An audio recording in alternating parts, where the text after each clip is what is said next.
Ladies and gentlemen, boys and girls, children of all ages, Saturday night is fight night here in the ESFL. We welcome all of you guys here to the ESFL Network hosting IXC's 10th card, and it's going to be a heck of a card. We got two title fights on the line in the trilogy, trying to settle the dust and trying to see who comes out on top. I am your host and play-by-play for today, Kingsley, and alongside me is the one, the only Boiler. Boiler, how you doing today, man? Kingsley, I am stoked because not only do we have the trilogy of McGregor and Poirier, we got this trilogy in IXC, and we got a full card, 10 fights. We got we got the main event, we got the co-main, both 5 rounds, and we got 2 potential, and we don't know who these are, because it's not just the winner. It's kind of like that performance of the night, that Dana White contender. 2 spots in the ESFL are on the line. So we got belts on the line. We got a trilogy. We got rubber matches all throughout the card. And 2 spots in the ESFL. So what else could you ask for? Yeah, I mean, what can you ask for? This is a heck of a fight card before we get to the big fireworks of later tonight here on Saturday. But let's just take a look at the fight card. We got 10 amazing fights. 8 fights of these are exhibition fights. But then, as you said, in the co-main event is for the vacant lightweight title in IXC Midwest 23, going against Showtime Satch, who is ranked number 1 and number 2 in their respective division. And in the 5-round event, the champ without any introductions, Kingsman intro, going against Tabaric, who is also 3-0, going for the bantamweight title. And it's funny enough, the champ intro, he has the bantamweight title and the featherweight title, and he's putting one of those titles on the line for his second defense of the bantamweight. So apart from all of these fights that we have on this fight card, Boiler, what fight are you most excited about that we haven't said before? I mean, what really sticks out is the amount of ESFL talent, either potential or have been in ESFL fights. I mean, even just starting with the original, the first fight here, Bone doing work, but scrolling down, I recognize many names. But what I really like is, yeah, you have these guys that are hungry to get back to the top, but I want to see the up-and-comers, maybe the guys that are under the radar or pretty new to the scene. I know a lot of fighters who UFC 4 was one of their first games, right? And they could have made incredible advances in the last, year or so. It's been about a year since launch. So there's a couple of people I'm not too familiar with, but a couple big-time names on here, really. And obviously the main event and the co-main stacked. And big shout-out, of course, to Midwest, owner of the IXC. He's going to be in that co-main as well. So a lot of stuff on our plate today. I mean, such a big affiliate card, and it's only the off season. Just wait till we get the real season going. But to start off this off season with this kind of affiliate card, I can't wait to get things going. But let's go without further ado. We have our first fight ready to go. It's going to be Bone Doing Work versus BJJ Gods. And Boiler, when you look at the teletape, these guys are going to show for the ESFL crew. Definitely. Bone doing work, as I said, wants to get back into the ESFL. He's very hungry. He's seen the top, but there were some pretty tough roster cuts, and he's not there. But he's working his way through the affiliates, and BJJ God is in the way. Bone doing work tries to say that he's the Floyd Mayweather of MMA, very defensive, picks opponent apart. He's fought for gold multiple times, has fallen short, but doesn't want to do that anymore. But BJJ God, he's training as much as possible, trying to improve, trying to learn. He's a stand and bang pressure fighter. So we got a stand and bang pressure fighter in BJJ God versus Mayweather and Bone doing work. So this will be interesting. Here we go. As we see, Masvidal being used by Bone doing work, and then we have on the other side BJJ Gods using the Nate Diaz, making already an overhands, good body shots already. Just going out from the gate, no filling out process in the beginning. Good catch with the body kick and a nice jump up, trying to not get swept with the leg. But already we're seeing just a bunch of punches and just good technique that we're seeing from both gentlemen right here, Boiler. Yeah, you're not going to see too much of a warm-up when Masvidal and Diaz are in there. We're seeing some good action, though. We're going to see some good action. That big overhand, I thought, actually caught him well. Looked like almost floored him early, but we'll see. We'll see as they get in deeper into this round how they try to adjust to each other. Yeah, you can see Gods using that leg kick to just change up the opportunity, switch up the levels a little bit. But you see Bone doing work just playing the outside a little bit, trying to get his opponent off the guard. But he needs to be careful of those punishes because he's getting hit a bunch, and that head health will go low. But now the implement of the leg kicks from Gods, and now you see the switch stance knowing that Bone doing work is just not comfortable. I mean, he has his back to the octagon, and I know, Boiler, when you go in those situations, you kind of panic a little bit when you're having the ESFL jitters. Definitely, and going against Diaz, it's so tough. If you get your back against the cage, you are in trouble. I've been the victim of that many a time, so you got to try to be on your front foot, even if you're defensive. Yeah, and you can already see that nice slip away from the back of the octagon, but again, those leg kicks, those has to be checked out a little bit because it seems like too much headhunt is going on the way from Gods, but Gods just circling his opponent, using those leg kicks. Nice implement, but a nice 1-2 to disrupt the black gates for Bone doing work. Bone doing work, trying to land some strikes. A nice team kick right there on the legs of Gods, trying to slow down his footwork a little bit. And you have to think, Bone doing work, this is kind of the approach he wants to take. He wants to be a little bit of an outside fighter, be a little bit patient, but not get his opponent too comfortable where he could do some damage. Because look at that, not even open up with body kick right there, Boiler. Exactly. Mixing it up is the right way. You know, you're going to have to be on your back foot somewhat against a Diaz fighter, and especially someone who brings the pressure, but you got to fight back. You got to get that respect, and he's mixing it up. His hands are looking really good. He's got caught when he's trying to kick a little bit, but his hands are looking great for Bone doing work. Bone doing work, open up with the left and right hook just a couple of seconds ago, and also just his distance, his range is working well. But again, body shots like that will drain the stamina of Bone doing work, and Bone doing work gets hit again to the body. Gods just trying to pressure up his opponent right here, but a nice jab just to keep his opponent off guard. But a nice hook into an uppercut just lowers the head up a little bit. And you think 40 seconds left, if Bone doing work could get in the second round, I feel like he's going to have his opponent downloaded because he's getting some good combinations out. Yeah, he's kind of in a tough situation because he's landing some nice leg kicks, those oblique kicks, but he's also getting caught big when he's going for those leg kicks. So it's all about timing, and he's riding the edge because if he misses it, guess what? BJJ God's coming with a big shot over the top. A nice little trip right there as we end the first round right there. Both guys showing respect, backing off. And kind of a close fight. As you see, 46-37 in total strikes landed. I think it was 16-17 in significant strikes, but look at the replay. The front kicks, the overhands landing. 17-14 in favor of God. So be really interesting how the judges score that round right there, Boiler. Very close, very close. I would have to say Bone slightly, but I can see either way. A lot of it depends on damage. They both scored a fair amount of damage too, so pretty close.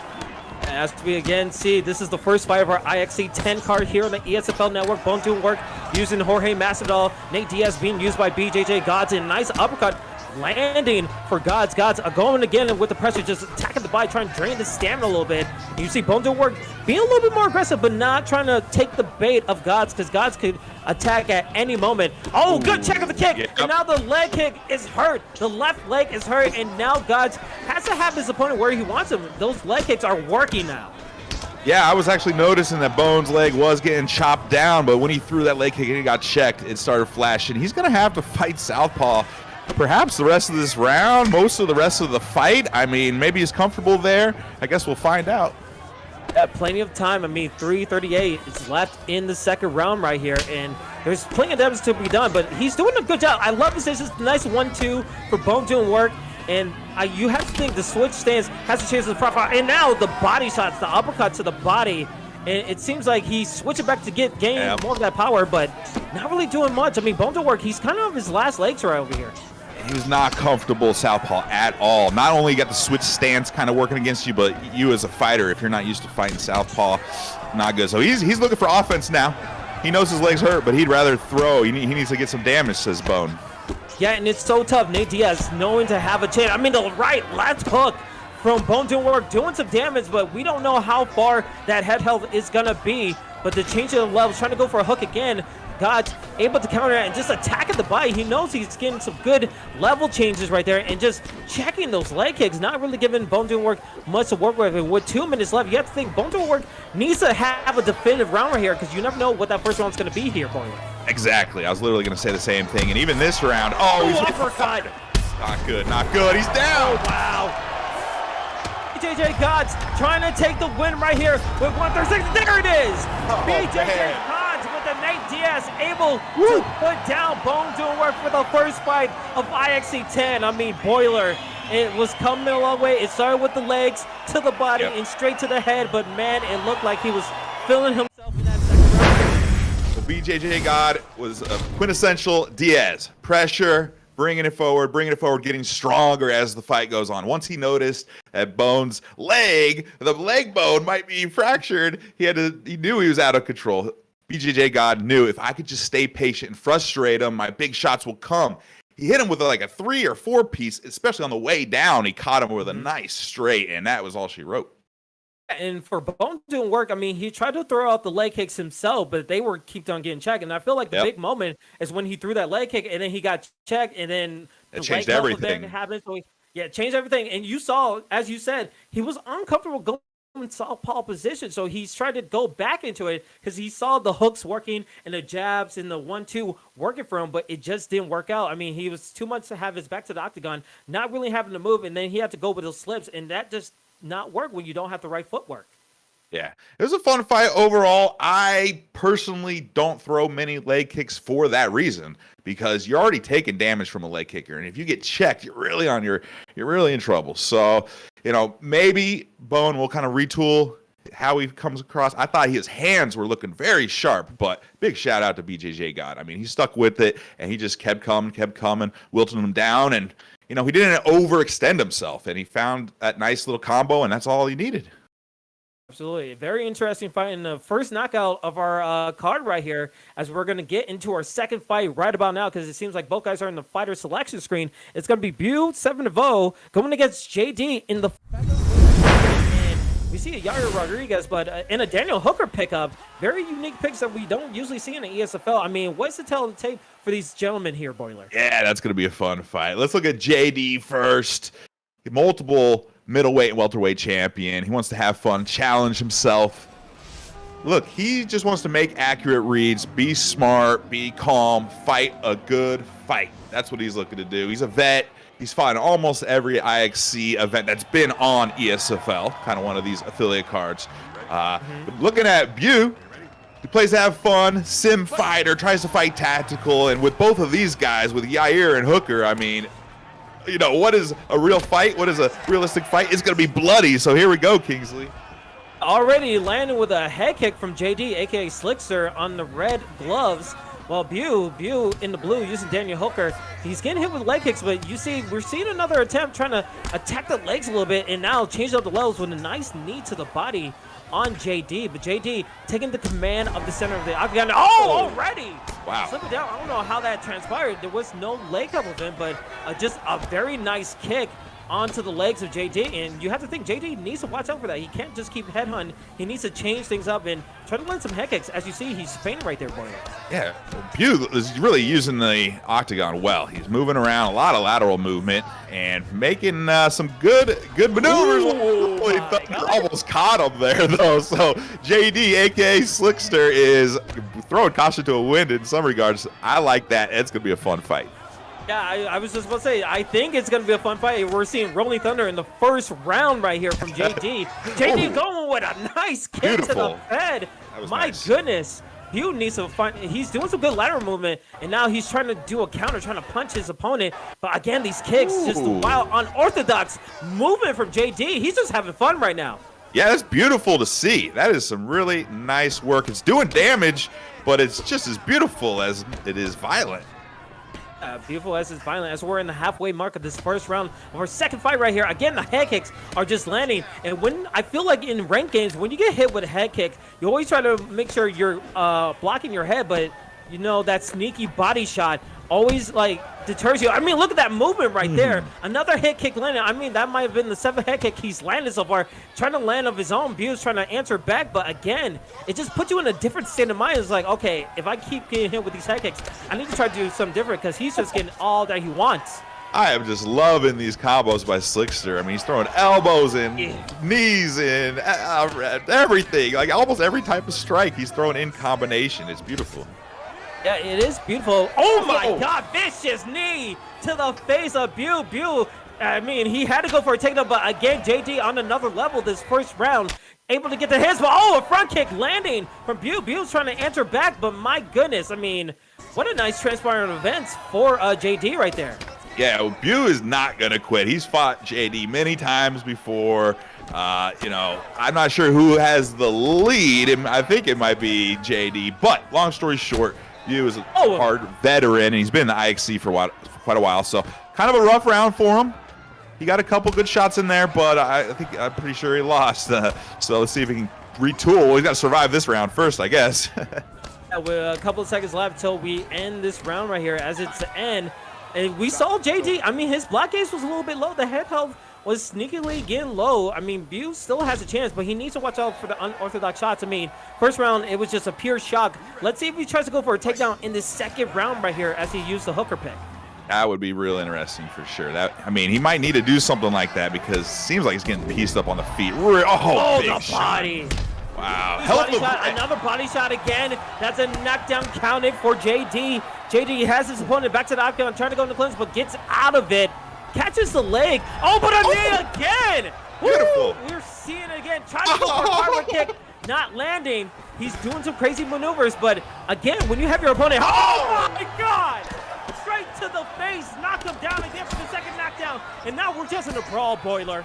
I can't believe he's alive, to be honest. I thought that was it when he caught him in the face when he was ducked down. Oh my gosh. So this is Hooker we're talking about. He's not going to give up. And he's not going to give up at all. And again, when you're in these situations, you have your opponent knocked down a bunch. You need to be kind of cautious a little bit. You can't get too careless. You're getting some nice maneuvers, but you need to stay what has kept you in this fight and got you like more of the advantage. I mean, Bu is still in this as much as he can, but again, blocking. I mean, that block ace has to be so low right here, but he needs to come up with something. Yeah, and not to be lost. Big freaking knee to the head.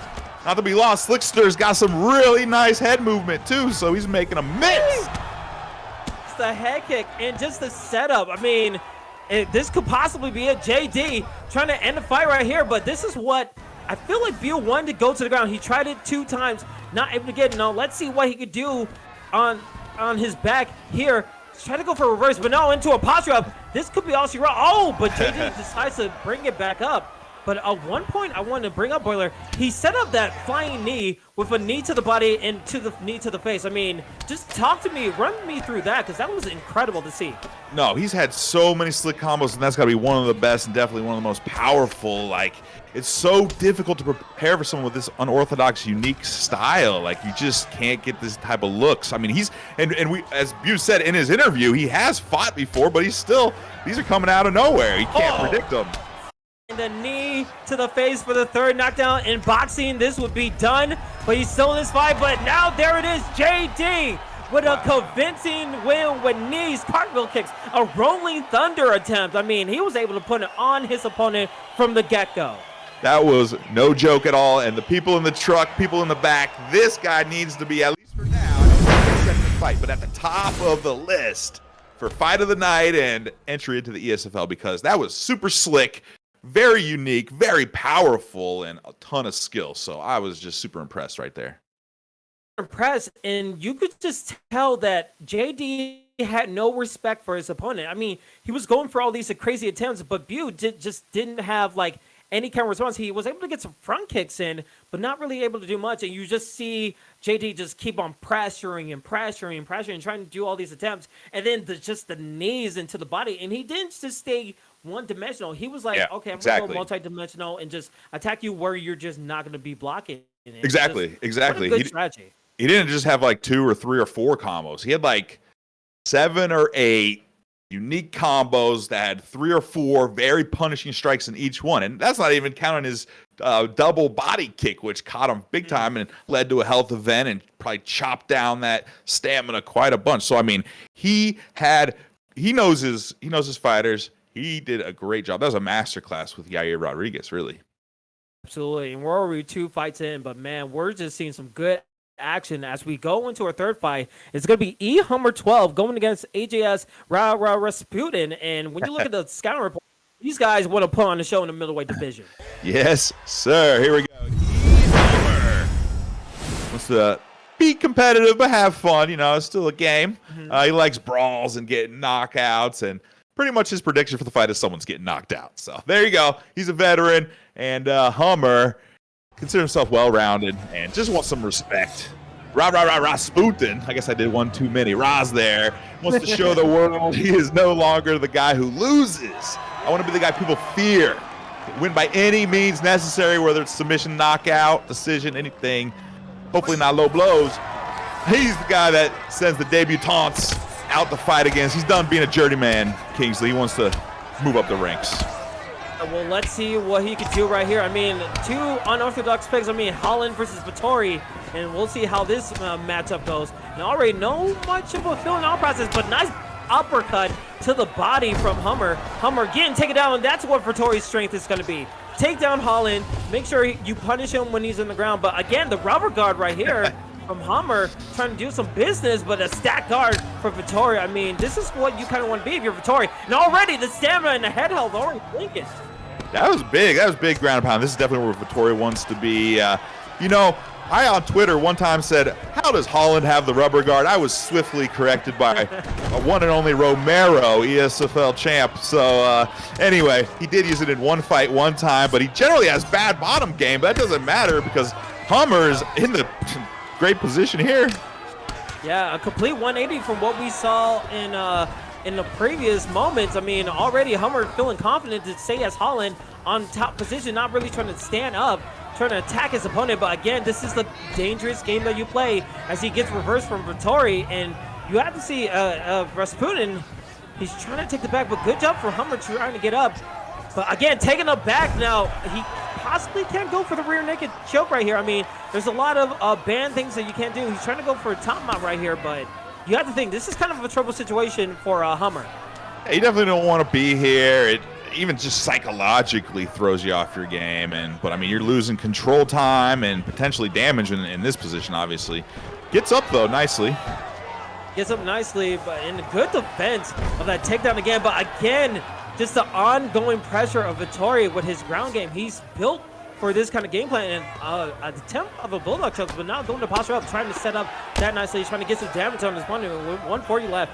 He's seeming to like aim to win this round right here, Boiler. Yeah, really grind him out. Like you said, it was a nice takedown defense, but that was a nice follow-up by Mr. Rasputin. He got that drag down. So, but look, we got Holland back on his feet. You know, minute left in the round, minute 13.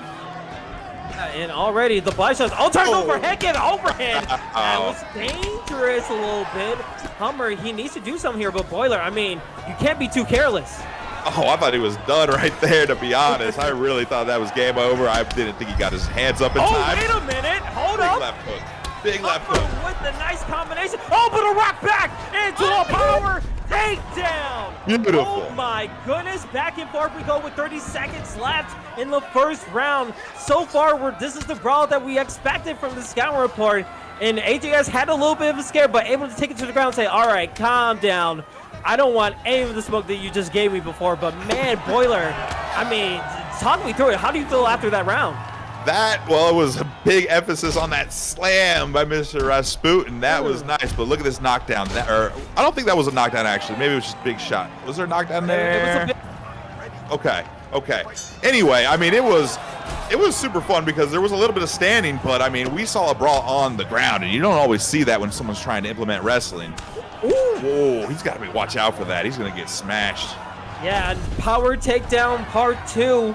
And I mean, he tries to stand up and try to go for those head kicks, but you know, I feel like Hummer is trying to time that perfectly, and he's going to work really well if he's able to get another opportunity, because I feel like he's timed that really well. But this is what AJS really wants to be. He wants to stay in half guard, trying to deny these transitions from Holland and just try to get the better position, just put on damage. And as you see in the crucifix right here, Boiler, just UFC 3 nightmares right here, but into a side cell, just ongoing damage and plenty of time to work with.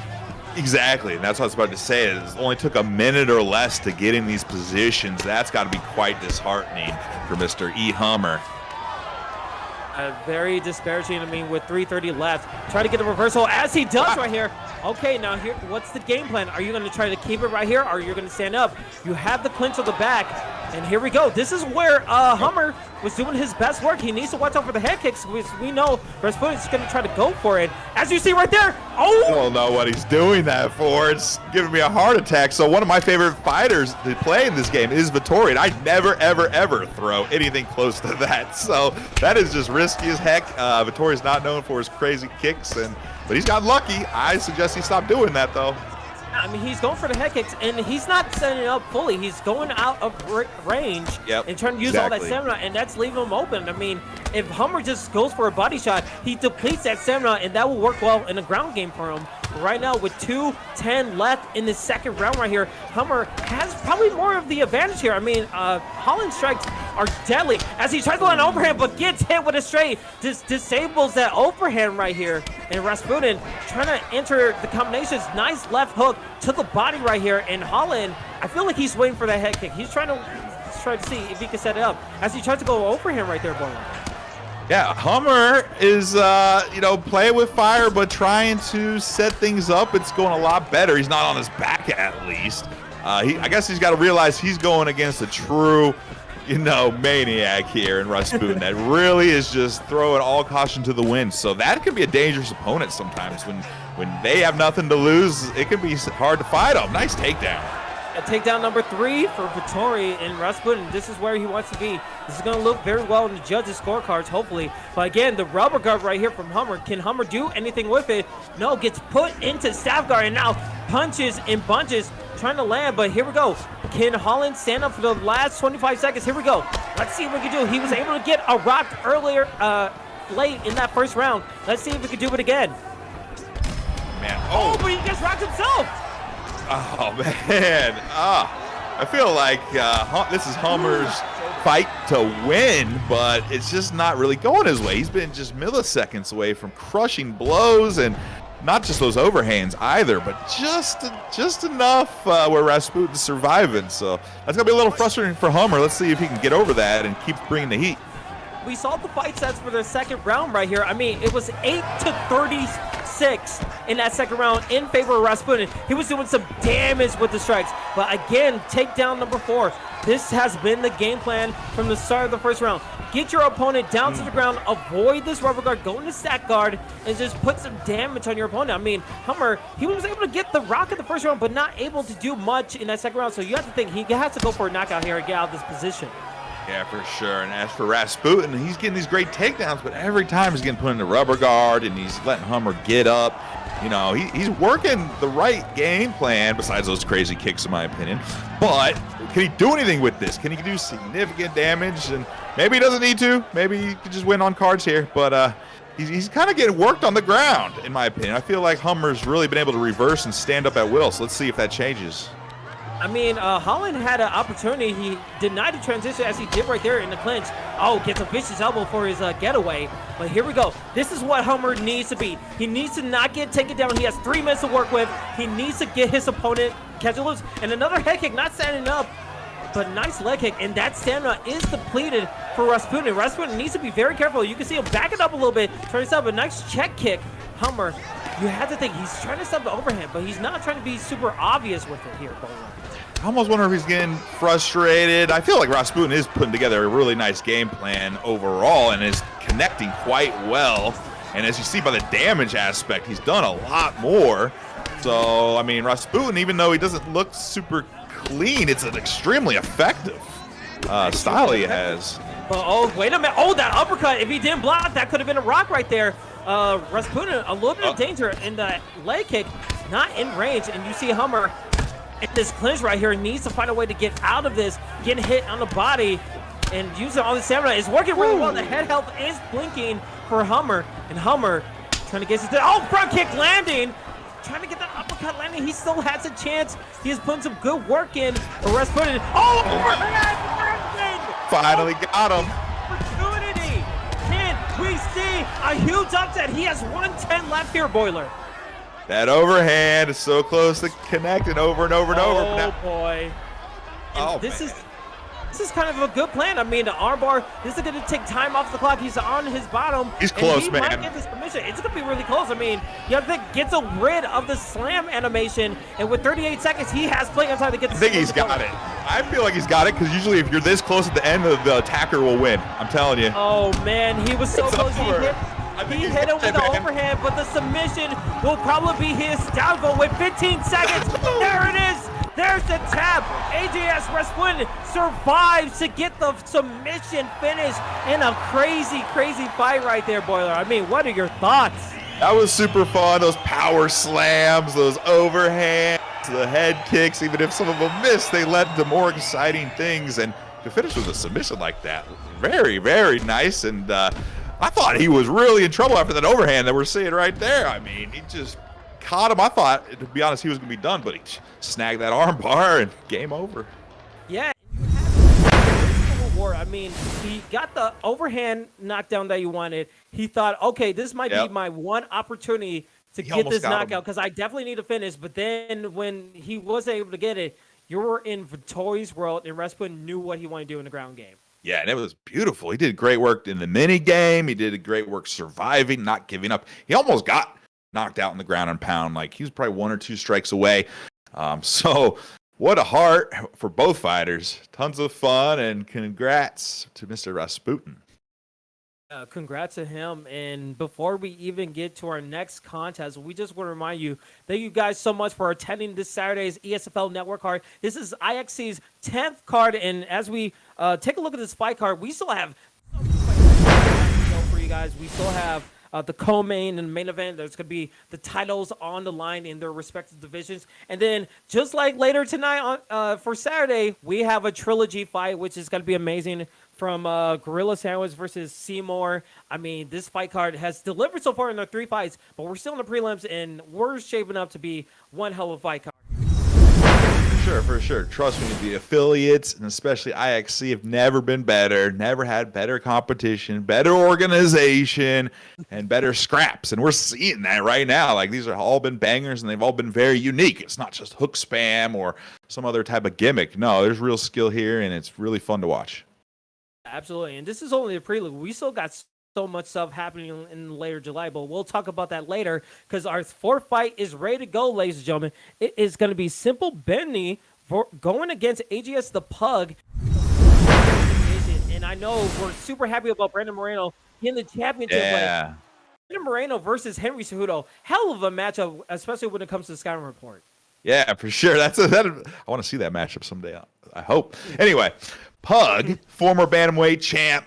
His goal for the IXC to become champ again and work his way to the ESFL, accomplish. He wants to impress the talent scouts. He knows that the ESFL talent scouts are watching right now, literally. Hey guys, so he expects the fight to go in his favor, and he's a veteran looking to grind. Simple Benny or Beanie, he wants to get the ESFL as well, and he's number 2 in prime time. He's been fighting IXC, and he's looking to do work. His style depends on who he's using. He's a striker with good kicks, timing, and boxing. He's looking for a KO, Mr. Simple Beanie. So, and already into the thick, more of a fill-out process that we're seeing in this 4th fight right here, as AJS the Pug using Brandon Moreno in the red gloves, Simple Benny using Henry Cejudo in the blue gloves. And you have to think, with this fill-out process, the takedown is available for both of these guys. And you have to think, Brandon Moreno, I don't think he got the submission, but probably he should have. But his submissions could be deadly, so it could be a fill-out process of who is going to go for the first takedown right here, Boiler. Yeah, this, Moreno, obviously, with his great victory and that boost now to his stats, I think really freshens up the flyweight. That was beautiful. That was really nice. He's freshened up the flyweights a little bit, having him available to really do some work with the rest of them, especially against Cejudo. Like, that's a really interesting matchup, so we're going to be seeing it right here. And we see Simple just trying to find his way, trying to go into posture, but a nice reversal from Pug. And Pug, this is what he wants to do. Let's see if he tries to go for a posture up in the backside. No, he's going to keep it standing up, saying, I prefer to keep the fight standing up. I feel like my combinations are going to work well. And now Simple trying to go for the takedown attempt, not really landing as much. I feel like he's more comfortable on the ground, a la with Henry Cejudo. He probably would be. But again, the combinations are going hot and heavy from Pug. They are. And look at that length reach and the height difference. I mean, obviously Moreno's no slouch on the ground, but you would think Cejudo would prefer to be there. Now, Cejudo has some pretty heavy hands and a hell of a chin, though, so the stand-up is going to be interesting if they stay here. But I really would think that Simple's trying to get that takedown pretty soon. Yeah. He definitely has the opportunity with his opponent's back to the cage. Not really much movement to go for, but a nice kick to the body from Moreno. Moreno trying to find his way with these combinations, trying to slip. But again, these clinch attempts, trying to block the body a little bit and trying to get his opponent just uncomfortable. And already that stamina loss in the body just getting hit a bunch from Henry Cejudo. But again, a nice little response from his opponent right there. I mean, Pug able to do some more, trying to take control of the octagon a little bit more with 1 minute left in this first round. The other thing, it could go either way. I think the takedown might lean favor in the Simple, but so far it could be anyone's round if they get a rock. Exactly. This next 45 seconds is definitely someone could win. Now, it looks like Pug has taken a little more damage. That's always big, but otherwise it's been quite an even round, I think. A good roll to get out of it with 30 seconds left here in the first round. And you see the body shots, just trying to keep his opponent's distance away from him, trying to move around. And you can see no one wanted to make a mistake. No one is just trying to go all willy-nilly what we saw from the previous fights. And as we see these last seconds running down for the first round, it seems like both guys are just comfortable to just get it into the second round. Now, if you were a score judge, I mean, 38-25, you have to think that round goes to Simple Benny. Yep, I don't think so. And also that damage, that kind of also is a tiebreaker in a way. So I think we're pretty confident. I mean, I don't know. You can never be confident with judges, but I agree. Yeah, and we have to see if we see another takedown again. I mean, that nice slide takedown. Oh, a nice slip straight into the face of Benny. AJ has the Pug doing a nice job with his slip, trying to preemptively get away from that. But again, the ankle pick, nice denial of the takedown. And that's what Pug needs to do. He needs to deny the takedowns and get his opponent uncomfortable with his stand-up. But as you see, in these situations, if he's trying to get those combinations, you see the uppercut is not landing because he's blocking it, but he's able to read his opponent where he's going to go with those slips right there, Boiler. He is. And I think Simple is trying to mask that takedown. He wants takedowns and he wants to clinch into takedown, but he's been throwing strikes when he's clinched. He's been trying to mask it, but I got a feeling he's going to really start going all in on some takedowns shortly. We'll see. And that's the main thing. He's trying to go all in with takedowns. I mean, he's got his opponents back to the cage most of the time, but again, whenever he gets close, you get hit with those combinations, and your block gauge gets low, so you're always in a crazy situation. Oh, but a good denial from that. He saw what was coming. He knew what to expect from it. He gets another denial, the third denial of this round right here, and I feel like Pug has got a little bit of a download on his opponent right here. Oh, that's tough, man, because Pug was still sitting on it or just has great reaction time or both. And, you know, when he stuffed that first one, that's one thing, but then you go for that ankle pick and miss that as well. Oh. Nice turning takedown. That's always in your bag though, of tricks, though, with the Cejudo for sure. Yeah, absolutely, and this is where Pug does not want to be. He's been getting some good block gauge damage on his opponent, but not really doing much damage on the head health at all. But this is where he doesn't want to be. I mean, posture up, getting hit with punches. The block gauge is going to get a little bit low. And just those denials are killer when you're in midway through the round. And with low stamina, I mean, he's in the clinch right here. But again, he could possibly get taken down here again. I just saw his permanent stamina, AJ's, the Pug's permanent stamina just drop like 3 to 5%. That's just that exchange right there. Now it'll come back. They're flyweights. He's Moreno, and this game has a little bit too much stamina, in my opinion. But long story short, you can't be having too many of those. You're really going to fall behind the power curve against Cejudo. And you could see, like, Simple Benny able to get the slip, and now the sweeping the leg, trying to get his opponent down, and now standing up, because he knows he's in a favorable position right here. His opponent's back to the cage. He wants to keep him there, but when you're at the center octagon, you're kind of at the mercy of Pug's combinations. You don't know how long that block gauge is going to withstand all this punishment, because you're going to have to take a couple of shots if you want to get that takedown going. But as you see, just fighting, trying to slip out of the way, but how many times are you going to do that unless a mistake happens with under 45 seconds left in the second round right here, Boiler? Both fighters trying to implement their game. Pug's doing good at staying on the back foot and using that length and punishing Simple when he comes in. And Simple's trying to get some strikes out, but really trying to grind and get some takedowns, I think. I feel like Pug might be starting to pull away kind of in the damage respect, but that stamina is going to potentially cause issues next round. Yeah, and the head health is low for Cejudo. I mean, he's... Oh! Good slip with an uppercut to the answer, and now I think that counts, right? Let's see the... Yep, the stun count. It was 1 second left, 22-19, but that huge stun might have changed the whole round. So it might be Pug looking for a finish right here. He might need a finish to win this fight. I honestly think that changed it. Like, if I was Pug, I'd be like, okay, well, let's go all out because I'm down 2-0. Just that, I mean, that was a tiebreaker at a minimum, like right there. So, yeah, let's see what he does here. You can see the more pressure Pug is able to have, but again, he can't trade as much because we know the heavy hands of Henry Cejudo. And again, the slip uppercut landing for a knockdown. And this could be all that she wrote. As that is the finish. Simple Benny in a rage quit. He tapped out. Unfortunate.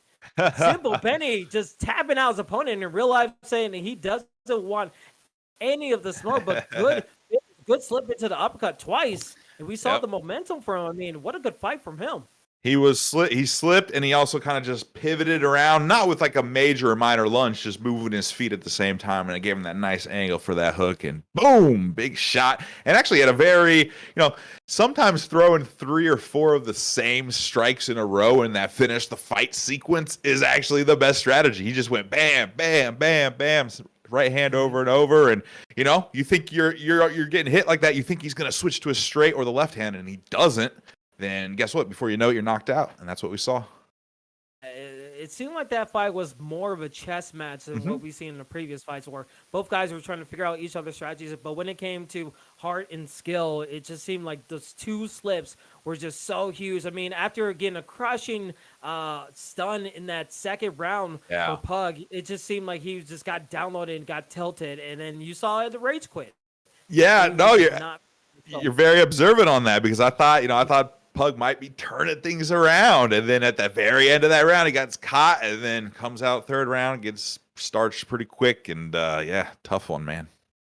I mean, that's a fight game right there. I mean, just a matter of inches, or just a matter of just one mistake, and that puts you in the other side of the winner side. But speaking of winner side, we got another huge fight coming up. We're in the halfway mark of our IXC 10 ESFL Network affiliate card right here. It's going to be Stewie TSK going against Bugsy, and in the featherweight division. In this counterpart, these guys know how to put on a fight. Oh yeah, for sure. Let's start with Stewie. Wants to be one of the best esports fighting game players in the world. Well, tomorrow we're going to be on the official UFC Twitch. We've made it, baby. So there is a real esports. So you're looking for something here, Stewie. Keep fighting.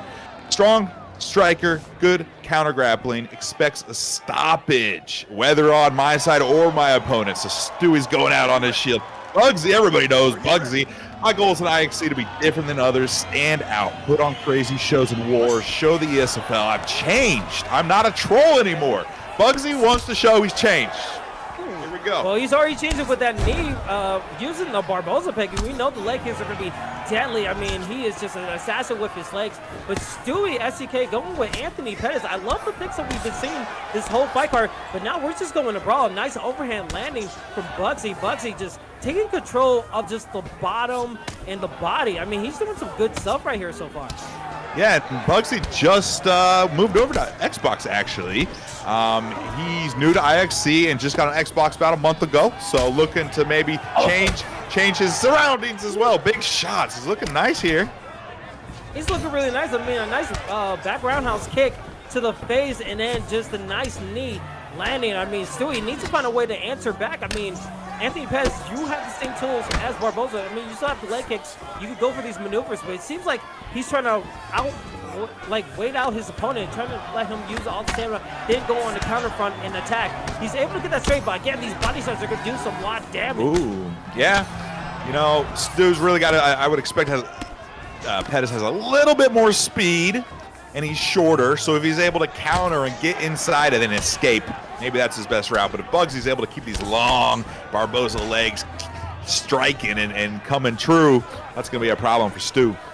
Yeah, and you can see Bugsy, he's attacking the body because he knows he got his opponent tilted when it comes to the head kicks. He doesn't want to get stunned, but as you saw, that nice little sequence from Stewie, able to attack the body a little bit more. So both guys doing a nice job changing up the levels right here, gauging distance. And you can see this is where Stewie wants to be. He wants to attack the body. He did a nice job, but again, those knees doing damage 2 times and straight to the head with the flying knee. And it seems like Stewie, he needs to find a way to block these because Bugsy is having his way with the knees. He is, man. Very accurate and very damaging and nice rhythm. So Bugsy's looking very nice right now. And you can't waste that stamina if you're Stewie. I mean, he tried to go for a body shot right there, but used too much of it, not in range. I feel like he's scared to go closer to his opponent because he knows the knees are coming and he doesn't want to waste all that body health, especially in the first round right here. Yeah, so Bugsy in his interview said that he doesn't fight the same style. He has many styles and mainly enjoys high-paced but technical, and that's what I see right here. very technical. I mean, he's doing a nice job trying to change up his opponent. I mean, I would have expected that would have been a body shot right there, but changing up the pieces and changing up the questions for Stewie. Stewie's trying to find a way to answer some of these questions. Tries to land a head kick, but not really getting it for the takedown. Kind of stopped there. It wasn't the arm. It was kind of a weird animation. But so far, with 30 seconds left, both guys don't need a mistake right here. They just need to stay on the P's and Q's. Good body shot, but try to go for the second one, just implement more damage. Nice hook from Stewie. Stewie trying to end out this round very nicely, but Barboza. Oh, wait. Nice. Okay. Stewie's definitely not intimidated. He's trying to figure out a tough puzzle, and he's getting hit. But he's not intimidated, and I expect him to come out in the second round and bring the pain. Bring the pain. I mean, it was a little scary situation. I thought it was his son, but Bugsy's stamina was way gone, so he needs to be really careful about that. I mean, he used a lot of unique shots that's going to drain a lot more stamina than usual. So Stewie, his game plan might have been like, all right, time to turn up the heat when it comes to the second round, because he's going to be wasting that stamina, and maybe that would be like a little bit of a tell for him to go even more. I mean, he's attacking the bike now. He knows he's been doing some damage, so let's see how this goes right here. Yeah, I mean, really, I feel like Barboza is a pretty bad style for Pettis to go against, because they're, somewhat similar, but Barboza's southpaw and longer and kicks like a mule. So that's a really tough thing for Stu to try to overcome. And nice takedown. A very nice takedown. This is where you want to be. Just taking the top position, just looking well with the scorecards. And in the second show, good denial. Sorry, and I think that was a submission attempt, not able to get it. But now in the full guard, good posture up. And actually just only goes for the half guard. And now more of a chest game. In the ground game, you saw the strike it, but now it's straight to the ground situation. Let's see how both guys, Pettis, he doesn't really have the greatest bottom games, so to speak. So it'll be really interesting how he tried to implement some of these reversals. As they say right there, taking the back. That was nice. All right, stands up. He doesn't even want to play around. He's like, okay, I'm not going to do any damage here. Let's get up. And you see Bugsy having his back to the octagon, not really want to take much body damage, trying to catch the leg, and nice knee to the body. Stewie trying to take center octagon, able to land with that second kick right there. Tries to go for a front kick, but not landing, and that stamina is draining. Very deep, and perfect headshot with the kick. Stewie on the back burner. Bugsy trying to go for the kill, smelling blood in the water, trying to go for a head kick right there. Not able to land, but Boiler, good showing for Bugsy right here. He's trying to come back. Bugsy's high-low mix-up was beautiful. He's bringing the pain, very technical but explosive. And, man, Stewie's in trouble here, I think. He's going to have to find some big shot. Oh, a nice head kick. He's going to have to find something like that and have Bugsy lean into it to change the momentum, which definitely can happen. But otherwise, Bugsy's fighting a damn good fight. Both guys are laying in with these combinations. Try to go for a front kick from distance. Not really the land, but when he gets close, he's able to implement some headshots along with the body uppercuts, and that's been working well. It'll be interesting to see what Bugsy's body health is along with the stamina, but good showing from Pettis so far. Stewie able to take more of the octagon here, but a nice head kick. Not really doing much of the damage, but again, both guys' stamina has a nice spinning roundhouse. Trying to land with the knee, head held blinking for Stewie. Stewie had to back up an uppercut landing here, Boiler. Man, I can't believe he's still up. Pettis and Stewie are some tough hombres, but they're taking a beating here. We saw the slip in the last fight, doing dividends with an uppercut, and with 5 seconds to go, who's going to make a mistake, or are we going to a third round? Oh my goodness! That was playing with fire. Wow, both of them almost got knocked out on that one. Like, that was crazy. That was a close one. Bugsy still throwing caution to the wind. Even though he's winning on a technical battle, he's still throwing haymakers with his legs. And we see a nice show of respect. We saw in that replay right there, it was a slip to the left that lead into the head kick that implemented a stun. And now Stewie needs to find his way back. A nice front kick. Both guys sensing they need a finish right here. Bugsy is trying to find his way to not make a mistake or get hit with a stun right here. And Stewie is doing a nice little combinations, even though he got hit with that slip head kick. Every time he has his opponents back to the cage, he's been able to land some body shots very nicely, as he's trying to do right here. It seems like when they're close, it seems like anything is possible right here, Boiler. Exactly. That's really where Stewie has to be. He's got to get inside and also escape at the same time. So, it's so difficult to get in, do damage, and get out. He's doing a decent job of it this round, though. And the flying knees, both Pettis' stamina is super low, but again, in his wheelhouse, it seems like he has his opponent downloaded with a process and a flying roundhouse just for measure. He can't get the finish right here, but that knockdown will score in the judges' scorecards. And now here we go, change of pace, a whole 180 from the fight. Stewie on the warpath right here, but again, this clinch attempt. Bugsy needs to find a way to just implement more dominance right here, but Stewie, he's on the warpath right here. He's feeling himself. Oh man, this is why I love mixed martial arts, and this is why I love ESFL and IXC. Like literally, this fight was going the exact opposite way, and now it's a 360, and we got Bugsy on the ropes, literally and figuratively here.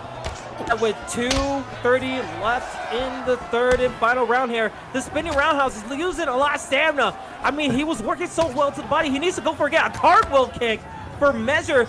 Able to get blocked, but I'm surprised he's not going to the body. I think he's trying to get his point, but again, catch with the legs, able to deny that sweep of the leg right there, but it just seems like any possible thing. Nice takedown somewhat from Bugsy, but Bugsy, nice job. He has plenty of time to get something going, but it's a little bit scary. That's that leg left. The left leg is hurting for Stewie. Oh, Stewie's hurting everywhere, but that leg is really hurt. But Bugsy's on the edge of it as well. So both of them, 1:20 left. It could be anyone getting a knockout here. Is serious, ladies and gentlemen. Both guys, stamina down low, body is hurting, legs hurting. Check kick. His right leg is actually hurting now. It could be anyone's game. Oh, front kick landing under 1 minute. Penny trying to put it away. Pettis still has the stamina to fight back. Any mistake, any shot could be the detriment. Trying to go for a spinning roundhouse for Stewie. Not even left, but Bugsy answers back. Head help blinking, taunting with 30 seconds left. Trying to attack the body right here. Boiler, this is serious right here. This is absolutely serious. Stewie's not giving up. Bugsy's not giving up. I mean, both guys are fighting with so much will right now. 10 seconds, last moments. Can Stewie try to find an overhand landing for Bugsy? Oh, we're good with 1 second remaining. Good night time, sir. Bugsy able to put the period in this fight. My goodness. Man, Bugsy, what a finish. You know, the first 2 rounds, Bugsy put on quite a technical display. Then he got water and kind of, got stunned, got hurt, looking like he might get knocked out. We couldn't see his HUD totally, but we could tell his stamina was hurt bad, his body was hurt bad, and even his head was taking some damage. So Bugsy, up big, starting to turn against him, but he's able to still hang in there and not only get the win and hold on. He could have ran away the whole time. He didn't, so respect for that. Number 2, he got that finish. He got the finish with 1 second to go, and that is something that the ESFL talent scouts are going to have to look at because that was very technical, but also a brawl. And if you can bring skill and excitement, that's what we're looking for. And that was basically Dame time at the buzzer, trying to go for a three-pointer and able to land that uppercut. I mean, we saw in the second round, he slipped to left, he got hit with a head kick, and then it just seemed like the same situation as we saw Stewie try to lean down, trying to avoid the hook, but gets hit with an uppercut, just guesses wrong. 1 second remaining. If you're Bugsy, that's perfection, but Stewie, you just hate to see it, but again, ESFL people in the chat, are you not entertained? This is our affiliate leagues. This is the action that you get to see here. And then, as you said, Boiler, before we even got that fight started, we still have amazing stuff coming up this month. I mean, the UFC Summer League for the esports. I mean, talk about it a little bit. That's going to be happening tomorrow. So there's going to be even more high-level, exciting stuff coming on along with the pipeline this month. And I'm looking forward to helping out on the back end of that. We're going to have the A-Team commentary. Hey, we're awesome, man. But they're going to have Bruce Lee, Robin Bailey, and, of course, live on the UFC Twitch tomorrow. So the UFC Twitch, not the ESFL Twitch, tomorrow. It's going to be 16-man tournament, okay? And we got a 16-man tournament next week. And then another 16-man tournament the third week. And that 4th week is the grand finale, thousands and thousands of dollars. The winner of these tournaments is obviously moving on.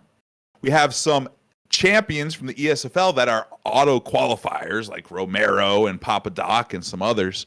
But we're going to be having, essentially tomorrow and the next week are going to be the guys that are hungry. They're fighting to get into that final grand finale. I believe was it August 1st? Don't quote me on that. But long story short, thousands and thousands of dollars, tons of respect, the best of the best. Like if you look at this field for tomorrow's fights, I mean, we have almost all of them are top 10 ESFL in the past or champions. We have a couple former champions, Blake Tyler. I mean, Swiss is on the card. Swiss versus Papa Lemur, or Lemmer, I guess. Those two are starting off the card. So if you got Swiss and Papa Lemur starting off your tournament on the official UFC Twitch, man, it's unbelievable, really.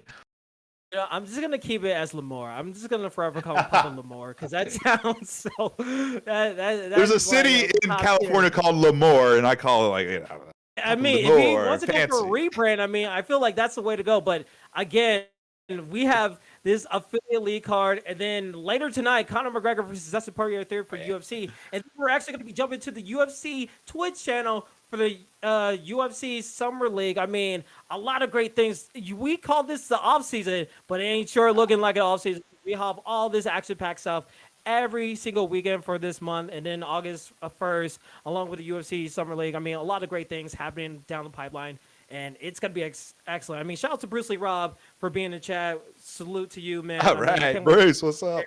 My man. It's going to be awesome. But again, we're halfway through this ESFL Network card for IXC 10. Their 10th card here for the ESFL as we're getting ready for Captain Slack versus AGS Dragon in the welterweight division. And Boiler, when you check in the scout report, I mean, we thought that last fight was great. This fight is looking to be a barn burner right here, man. Definitely. Both these guys, I'm familiar with them in the ESFL. Start with Captain Slack, former champ of IXC, looking to get a spot back in the ESFL and stay there. You know, he understands he's got to work his way back up through the affiliate league, though. Captain Slack relies on good boxing combos, good takedown defense, and really, he's looking to defend body kicks. He feels like Dragon's one of his best attributes is those body kicks. Crazy Dragon, first ever double champ in IXC history. I believe we called his fights last year, late 2020. Would really like to be in at least the top 50 again. He's been a fighter in IXC for quite a while, former champ in many divisions, striker with decent grappling, so Crazy Dragon just really looking to bring his game to that next level.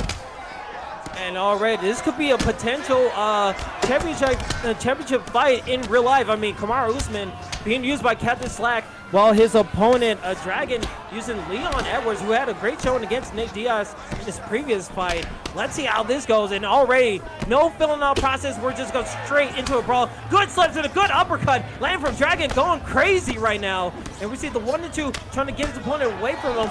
Some good hooks. I mean, already, this is going 100 miles per hour right here in Boiler. Yeah, it has for sure. And look at Dragon's head health already. Oh He takes another big shot. Like you would think that Edwards would have the advantage in the stand and bang contest, but Usman hits really hard and Slack's catching up with them. But they're both going all out for real. Yeah, I mean, the action is so fast-paced that the stream could barely keep up with it. I mean, it's just been a huge crazy blur. As we're seeing a knockdown and a knockdown again. Captain Slack's going back. And oh my God! Blink and you missed it.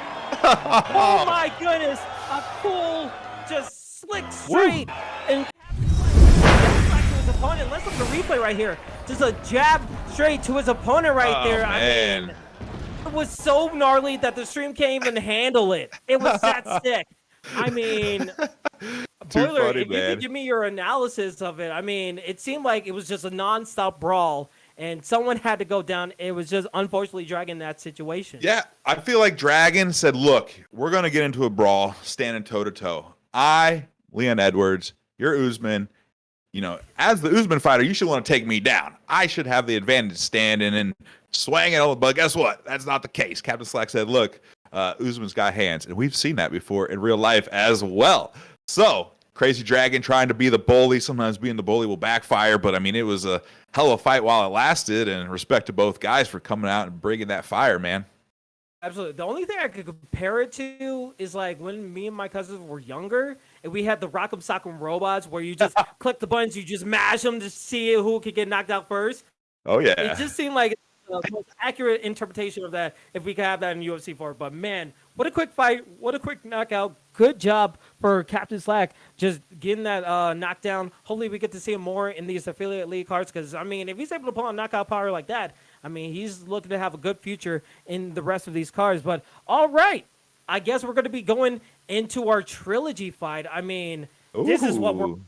I mean, it's very apropos that it's happening today, a trilogy fight here in IXC, and we're going to have a trilogy fight later tonight in the UFC. I mean, when you look at the scope report, these guys have a grudge, and they want to sell it right here for a special card right here. They do. Let's go with Seymour Butts first. His goal for UFC 4, take on the best of the game. It's come a long way since launch, and I agree. You know, the patches did help. So guess what? He's here to make his mark. He describes his style, technical striker, finds holes in opponents' games. If he can't, he's going to drill some holes in himself. I like that. You know, he's like, I'm going to find holes in my opponent's game. If I can't find them, I'm going to drill them. That's pretty funny. I like that. Seymour Butts says that his opponent, Gorilla Sandwich, is a very talented player, expects the first round to be a feeling out process as time goes on. Technical striking, it's going to be too much. It's going to frustrate him. It's going to start getting ahead on that stamina and power curve. So Seymour Butts has been playing since UFC Tap Out 2 on the original Xbox. So shout out, man. He's an old school guy like me. Let's move on to Gorilla Sandwich. Honestly, right now, I need to focus on improving and staying consistent. That's his quote. I just got to keep practicing and make myself the competitor I know I can be. I have a boxing kind of style. I like combinations. I don't want to get too fancy, but when people are moving their head like, you know, bobblehead doll a little bit too much, they end up on the floor. They fought a couple times in the past, though, and Gorilla Sandwich is a new competitor to the league relatively, so going to be a really fun fight here, I think. All right, ladies and gentlemen, this is your trilogy fight of the night right here for IXC. Seymour is 1-1 going against Gorilla Sandwich, and this is what they want to do. There's no filling out process. They have 2 fights to fill it out. Now let's see who gets the rubber match right here as we see Seymour again in the red gloves using Jose Aldo, going for these nice uppercuts, landed very nicely with the jab uppercut. He had some nice body shots as well, while Gorilla Sandwich using Peter Yan, trying to take center of the octagon, trying to slip a little bit, trying to get his opponent unorthodox in his striking. But again, this is a trilogy fight. These guys know each other so well when it comes to it. So everything that you have is not going to be a surprise anymore. You have to deep down get into your skills and practice and figure out a different way to go against your opponent, because you never know what it could be in a trilogy fight here. Definitely, and you know, some trilogy fights, they come straight out, start beating on each other. Some of them, they really go slow. I feel like these guys are starting to feel each other out relative to other fights we've seen, at least, and both being smart. They're not being overly cautious. They're being smart. They're feinting. They're trying to get a beat on their opponent. Oh, good head kick landing for Jose Aldo right there, doing a nice job. I mean, Seymour he was trying to load up that overhand, but thought better of it. We see Gorilla still pressing his opponent with a nice 1-2 to the face, getting a nice slip in there as well. And with the halfway mark, I mean, these guys are doing such a nice job landing these hooks and trying to implement the body. They know the leg kicks could be a situation for Jose Aldo, because we know he has deadly head kicks. But nice uppercuts to the body and opening up the head a little bit. Gorilla Sandwich trying to conserve that energy a little bit more, trying to find out his opponent, trying to be a little bit more of a counter puncher as he gets a nice combination right there. And it's very tight so far. I mean, as you said, Boiler, very close out filling out process, but it could be anybody's round. It really could be. I feel like if the fight continues this way throughout, it kind of falls into Seymour Butts' hands insofar as I think Aldo can fight this kind of pick-apart technical a little bit better than Yan, and it seems like Seymour Butts can do it a little bit better than Gorilla. The question is Gorilla going to start opening up with bigger shots, or even maybe some, you know, clinching, some takedown attempts, or are they going to keep kind of doing this kickboxing? And if so, I think Seymour Butts, it seems like he's starting to get ahead a little bit. We saw Gorilla try to do a 1-2 into a head kick, and it almost worked. Didn't really get much of the damage. But again, every time he tries to land that body shot very close up, he's getting punished with these 1s and 2s just from the blockades, and a head kick to suffice, as that head health is getting lower. And you have to think, he needs to watch out for the body, but when he's going in, he needs to make sure he gets in, gets out, and takes his time, because a nice knee will do nicely for Gorilla Sandwich. But Seymour trying to answer back with 15 seconds left to go in this first round, but again, any one mistake, any big shot could be the determination of who wins this round. But be interesting to see what the fight stats say in this fight. Yeah, I don't know if they're going to show us the fight stats. I hope they do, but it really could tell the difference. Oh, I feel like Seymour Butts did a little bit more activity, a little bit more connecting, a little bit more solid strikes, but hey man, I'm not even a good judge when I'm just watching, let alone doing commentaries, so don't quote me. That's why we're paid the big bucks to just not judge fights when they're happening. As we get the second round of the trilogy, going again. Seymour in the Jose Aldo pick, Gorilla in the blue, Yusuf Pietrian in the black shorts, and already we're seeing those leg kicks being implemented. Let's see how much that damage does. He stays with it as we see 1-2 close up. You have to watch over the knees. We saw Gorilla do really well working with the knees, attacking the body a little bit, trying to gauge the distance. And what I'm seeing so far, just the distance work, the range, everyone's doing so nicely in this fight, just trying to get their fights in, or their combinations. Exactly. They both have relatively similar length, you know, so they're both in the same area, moving in and out. And I think we're going to start seeing them open it up a little bit more now. Let's see if Seymour kind of starts opening it up a little bit more. Big shot there, though. Landing an uppercut and along with that front kick, doing some good damage on his opponent. And you have to think, Gorilla Sandwich, he wants to come in. He wants to use those uppercuts as well. But he's not really gauging the distance all that well in the second round right here. As we see Seymour just pressuring out, but nice uppercut landing as soon as they said that. Oh, but a spinning back fist to just change up the momentum a little bit. Seymour taking the center of the octagon a little bit more. But Gorilla still staying patient, still willing to trade in that pocket right here. And the leg kick just right on cue right there.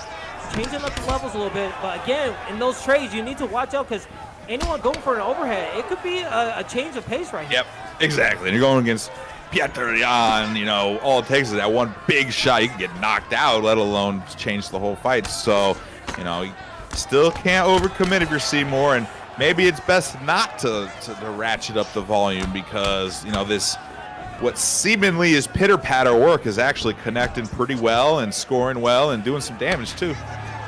Absolutely. As we're in the 2-minute mark of the second round right here, we saw the uppercuts being a huge weapon for both of these guys. As you see, uppercut not really landing, not really in reach, but Seymour just using leg kicks, just trying to get his opponent's footwork down the ground. Tries to go for a head kick, but able to get hit with a leg kick of his own.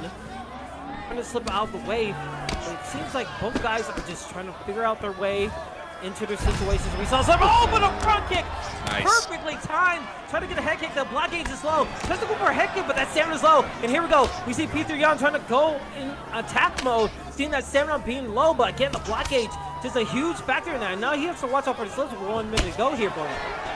A kind of a missed opportunity for Gorilla, but I mean, to be honest, Seymour's defense is so good, and he's doing so well in that regard, but I mean, Seymour had no stamina, overcommitted, and Gorilla wasn't able to get anything out of it, unfortunately. Yeah, and you can see Seymour, he tried to time that front kick again. He sees an opening in these 30 seconds, trying to get it again. A nice slip away, just doing a nice defensive shot, attacking the bite, trying to drain that stamina out some more on Gorilla. And Gorilla trying to find his way back, getting some nice body shots with a nice jab body. With 5 seconds to go, I feel like we're going to go to the third round. And man, I don't want to be a judge in this fight because it could go either way. We saw a nice stun, but could it possibly be 1-1 or 0-2 in your scorecards here, Euler? No, I could see it being 1-1 or 2-0 for Seymour. So I don't see it being 2-0 for Gorilla, but I can see it 1-1 potentially. And as we get into this third and final round of the trilogy fight, these guys waited for a special occasion, and this was it here for the debut of the affiliate league on this offseason for the ESFL network, and they are putting on the show, trying to play a little bit of a chess match. And we see a nice combination, not able to get that uppercut on Seymour, but Seymour very cautious of that. He knows his block gauge is going to be very peculiar when it comes to trying to go for a front kick right there, not able to land. Both guys are very cautious with their block gauge, not really trying to implement anything, but the left leg for Gorilla kind of low compared to previous situations. But Seymour doing a nice job with combinations. It's catching up. His head house also being chipped away nicely. All it would take is a big kick to knock him down type of situation here. That leg is hurting. He's not switch. Oh, I literally said he's not switching to southpaw, and he just did. Let's see if that'll actually, you know, sometimes that can help. You get a different angle. You got to do something different. Whatever you're doing is not seeming to be work right here. But it's not over yet, especially if you got Peter Yan. I mean, you got one of the best fighters in the entire game. You can still turn things around. And you can see Gorilla Sandwich was getting close. He was getting to the block gauge of Seymour, but Seymour able to slip out of the way a couple of moments ago. And these body shots will pay dividends. We saw how much body shots can do in the previous fights, but right now, Gorilla Sandwich, I feel like he needs to crank up the energy a little bit more. I mean, he has all the stamina. You can't take it with you after the fight, so you need to use it some way. I mean, the head health is low, but Boiler, you have to think, Kinsa Singh has to be thrown out there. There's a lot of different ways to get frustrated in this game. One of them is what we're seeing here, and it's actually kind of rare to have someone with such defense that stays on their back foot as Seymour is doing, but that could be one of the more frustrating. That could be more frustrating than your opponent throwing 120 strikes around. Yeah, and if you were Gorilla, would you try to go for a takedown here? I mean, he's just been standing and banging, but like it seems like the defensive has just been so detrimental to him that maybe a change of pace to just get his opponent thinking about something else could possibly lean into his work. Yeah. To be honest, after about partway through the first round and definitely into the second, I was like, I think he needs to change it up. I think he needs to go for takedowns or clinch or something to change it around, because just this kickboxer is not going to work against Mr. Jose Aldo, one of the best kickboxer, Muay Thai down in Brazil ever. And we saw Seymour getting that rock on Gorilla Sandwich. I mean, Gorilla, he needs to go for broke now. I mean, either you're going to get knocked out right now or you're either going to lose in the judges' scorecards, because Seymour is doing his work. And as we see, a takedown attempt not really landing on his opponent, but he needed to do something. But this could be all that she wrote again. But Seymour losing a lot of stamina. Gorilla still has a chance, but he has 50 seconds left. Let's see how it goes down. 10 seconds remaining right here. Not connecting. That would be a huge shift, but we will go into the judges' scorecards. You have to think Seymour has probably taken the trilogy. I think so.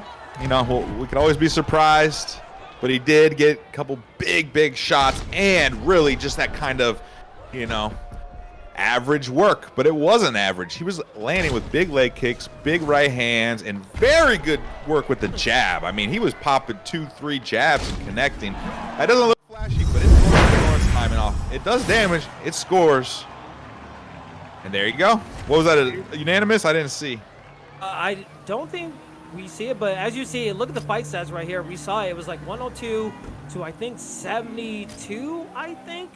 In all the rounds that we're seeing right now, it just went in favor of Seymour. Seymour did a good job, and it was unanimous. It was two judges going 30-27, and the second judge going 29-28, but all in favor for Seymour, as Seymour takes the trilogy fight right there. I mean, it was a good fight.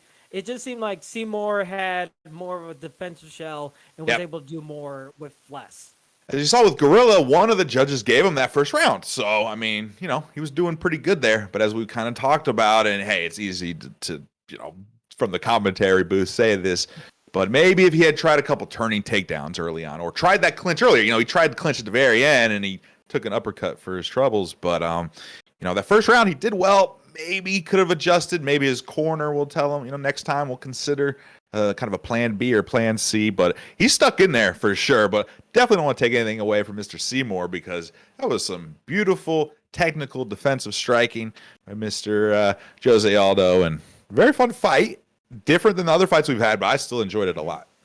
Yeah, it's a nice prelude to what we're going to be seeing later tonight. I mean, you always love these trilogies. I mean, it becomes a whole new fight or game when you face your opponent these many times. Yeah. And speaking of trilogies, I just want to get your thoughts. Who do you think is going to be winning the trilogy later tonight? Man. McGregor wants revenge. He's back to old Conor McGregor. Dustin Poirier seems like he's in a whole different mood and type mode. I mean, it could go either way.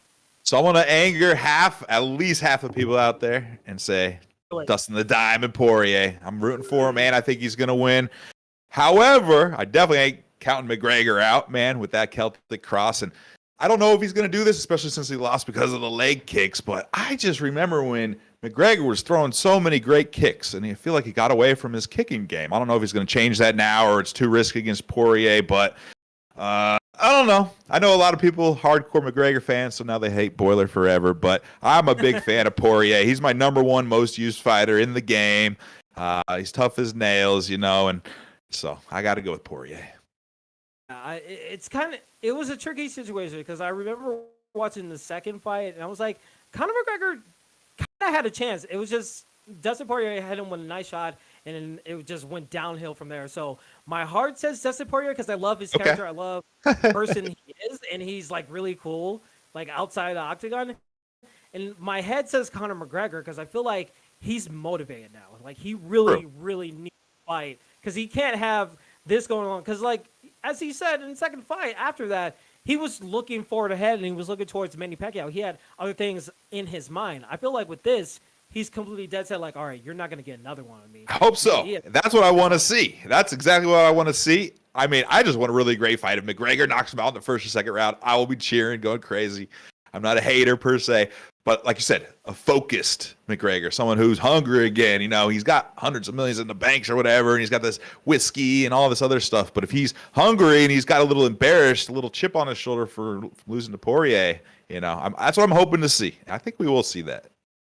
I'm just hoping for a good fight. I can't wait for later tonight. And I hope you guys put your predictions in the chat down below. We will love to see them, see what you guys see. I see a Dustin and 2 from Caliber. So, like, a lot of people are going with Dustin. So, very interesting how other people think about it. I thought we would see a little bit more support for Conor McGregor. But, you know, that's the fight game. But speaking of the fight game, we are getting closer and closer to the end of our fight card. 3 more fights remaining as we get to our next fight. Goals 99 going against AGS Ology in the middleweight division. And when you look at the scouting report, these guys, they should be a co-main event, but we have 2 title fights, so this is a good co-main event coming into this fight. Right, for sure. So these, besides the main event and co-main, all the other 8 fights tonight are kind of exhibitions that were hand-selected for all intents and purposes, right? So these guys were put together either because they were having a trilogy or their styles or they've had beef for all these different reasons. So that's why it's been so entertaining. And this is kind of that last of a, you know, if we could have a dream matchup before we get into for the titles and whatnot in the main event, who could we have? And that's what we're seeing here. Goals 99. His goal, make it to the ESFL, become very aggressive with constant pressure. Light heavyweight champ and lightweight top contender. He's been in the IXC for 2 seasons, so now finally a grizzled veteran and pretty impressive resume there. Ology, aka Toxie Carnivore, looks like. Plans to become top 100 one day. I suppose that's in ranked. Become double champ. And then we'll see what ESFL has to offer. So he's like, I'm going to become double champ.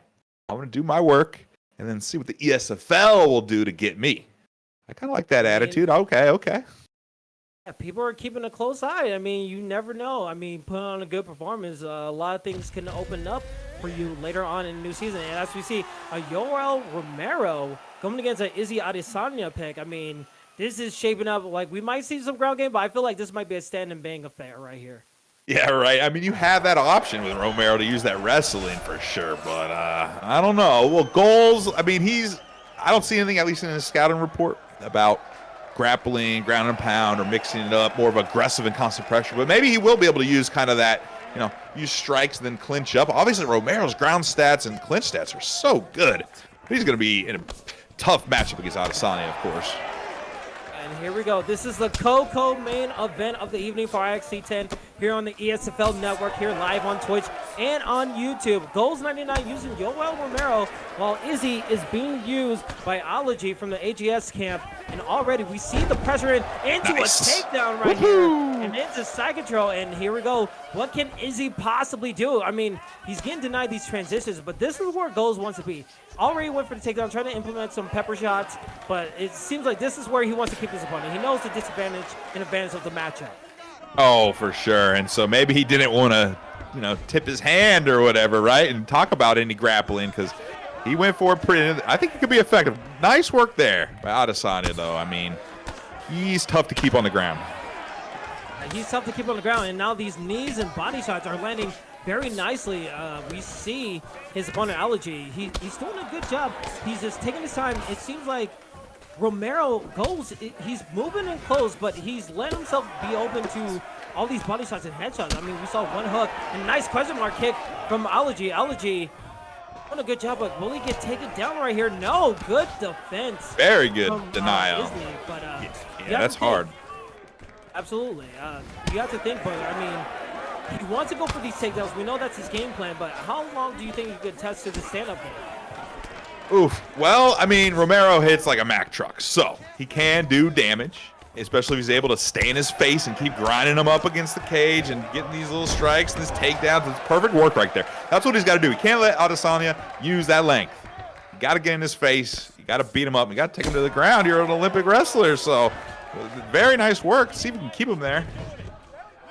And see if we can keep him down there with under 2 minutes left in this first round right here. We see Goals just doing a nice job, just attacking the body. He feels very comfortable in this situation, while we see Allergy, he's taking his time. He's being patient, trying to get with a nice get up, back into the center clutch, and now here we go. He needs to do a little bit more damage. Try to attack that body a little bit more. Waste that stamina, but a good straight to the face of Izzy. And uppercut landing, but it seems like Allergy took most of the damage. Oh, the slip uppercut, that will do nicely. And you see Goals wants no part of that. He's like, all right, let me just go back off and just get you in a clinch, get you to like be in this Venus flytrap of a game plan and get you in this clinch. And right now it's doing some good job. That blockade is going to get lower and lower throughout the fight. Definitely, and it's setting up knees to the body and, of course, takedown attempts. We're seeing that too. So that's really what Goals is going to have to do with Romero.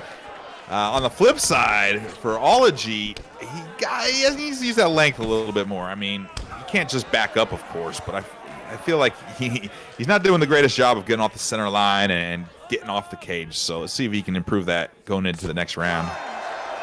You can see Goals, he didn't want anything to do with the last 10 seconds. He was just holding it back, and you can see very close in the total strikes, 23-21 in favor of Ology, but I think Romero had the most, actually no, 18-10 in significant strikes in favor of Allergy. So Allergy was doing a nice job stand up, as much as we see the stamina so low for Goals. Goals needs to find a way to keep this fight to the ground, because it seems like he's not doing all that well in the striking department, but good takedown right there going on.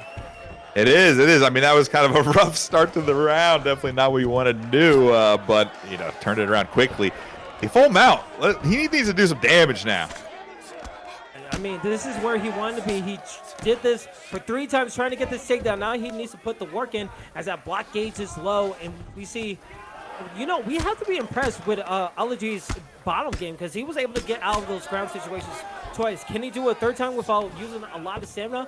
Well, it seems like he's on this path as he's going back to full guard. And look at this movement he's doing right here as he gets posture up. Now let's see the ground and pound landing, just attacking the body, and that block ace is just blinking constantly with every single shot here, Boylan. Yep. Good kickoff to get up, but definitely not where he wanted to be, and he can't go there again. Man. Oh, no. You call it the 4th time, as the takedowns are working really well for Goals. Just want to keep it on the ground, and with time ticking down, we're nearing the halfway mark of this fight right here. He probably has this round in the bag. I mean, that round, the first round might actually go to Allergy, but he's doing such a well job to secure this round so far. He is, and really, Goals should be, cognizant of the fact that Adesanya's stamina is not really that low, even though he's been getting manhandled. He's got a lot of stamina, so he needs to get damage. Because I don't know, if he doesn't get damage and he's not able to keep securing these takedowns, maybe finally Ology finally gets with the program and starts denying them, then it's going to be a problem. But at this point right here, this is working. It's working really well. And one other thing that we don't know, the other piece of the puzzle, is that we don't know how much Goals is using the stamina. We saw that blinking a little bit, so he's been using a lot of stamina, so he needs to figure out, can I keep up this pressure? Yes. Or will Izzy use all his stamina right now to just get some momentum back? Because those knees are paying dividends right here. And with every single strike Romero's throwing, he needs to be a little bit more careful. He can't go super crazy. Exactly. Totally. I mean, it feels like, again, we can't see, obviously, but it was concerning to see Goals, to see Romero's stamina pretty much totally go down to the danger zone so quickly. So it could be much lower than Adesanya's right now. Oh, but a good straight to the face from Romero. And now Ology on the back foot right here. He was able to get the strikes of his own. Ooh. That straight will stun his opponent as Goals still staying back. A little bit more pressure, not really going forward. That has to be a tell that his stamina is not up to stuff to deal with Izzy, because he knows any mistake against Izzy, you're going to be put on the canvas. Yeah, for sure. Izzy hits so hard, and he's got all that stamina. But look, we're seeing Goals staying in his face. Another takedown. Like, he is not deterred, and he is still bringing the pain. And you can see the change of pace in the fight stats, 25-17 in favor of total strikes of goals. So could possibly be the final round. Whoever wins that is going to be the winner. I mean, 2 out of 4 takedowns. This could be anyone's fight right here, Boiler. Yeah, this is a 5-round fight. I would tell Ology to back up and just play the stamina game. 3-round fight, though, he needs to get at least a knockdown. And I mean, Romero hits so hard, too, that you can't take anything for granted. And again, Gotta stop that, 6. too. Yeah, you gotta stop that as well. Number 6 for goals, able to take down his opponent, but can he keep him there to get some damage on his opponent? Good denial of that transition, and now we see him trying to get up, but doesn't get most of it. And now into the backside position for goals. Goals, I feel like he's just willing to stay in this position as much as he can, trying to implement some damage, because he knows if he leads to the stand-up game, he might be in a little bit of trouble with that stamina, but so far, so good for goals. Good denial there, too. Doing work. Can't, he did make a little bit of a mistake that let, Adesanya stand up. Threw a little bit too much ground and pound, lost his stamina. That was a good move there. I guess the question is, does Goals have the stamina to keep up at this pace at 3 minutes or not? Because if not, he may get knocked out. Yeah, you can. Oh, there it is. The slip doesn't work in his favor. Ology on the back burner, but the stamina is low. Stamina real low for Goals. He tried to go for the kill right there, and he almost got punished for it. The flying knees, the head kicks. You see Ology just going to the well a little bit more now with these home run hits. And as he gets swept with the leg, and that stamina solo with 2:30 left. If Izzy's able to get back up, he might have a chance, but he can't stay on the ground right here, Boylan. Right. He has so much stamina, like you said earlier tonight. Can't take that stamina to the next fight, right? You need to use it. He's only got 2 minutes left. He's very possibly behind on the cards. And it's time to get those knockdowns or even the kill shot. So let's see. He's got 2 minutes to work. He's got to do it now. I mean, he got stunned again. I mean, he can't trade with his opponent, but he has the stamina enough to get his opponent. And look at that stamina low and a nice catch of that body shot. Tries to go for a head kick, but not in range. And that will lead to another beautiful 7-1 in this contest. And that is just a momentum downer if you're Ology, because you thought you had a chance right there. But again, another judo throw looking like Ronda Rousey right there. Sorry I have to interject my personal opinion right now, but I just feel like after being thrown that many times, his stamina should be much lower because he's been thrown around like a rag doll, but I digress. At this point, though, it doesn't matter too much about stamina. There's 52 seconds to go. He needs to get that knockout, I think. And you see he tries to go for a flying knee, trying to get his opponent out of the way, but it's just not working. You need to set it up a little bit more. You have the stamina, but again, the stuns, and now his back is to the octagon. Romero Goals cannot just attack more. His stamina is so low, and one slip could be the detriment. Overhand landing.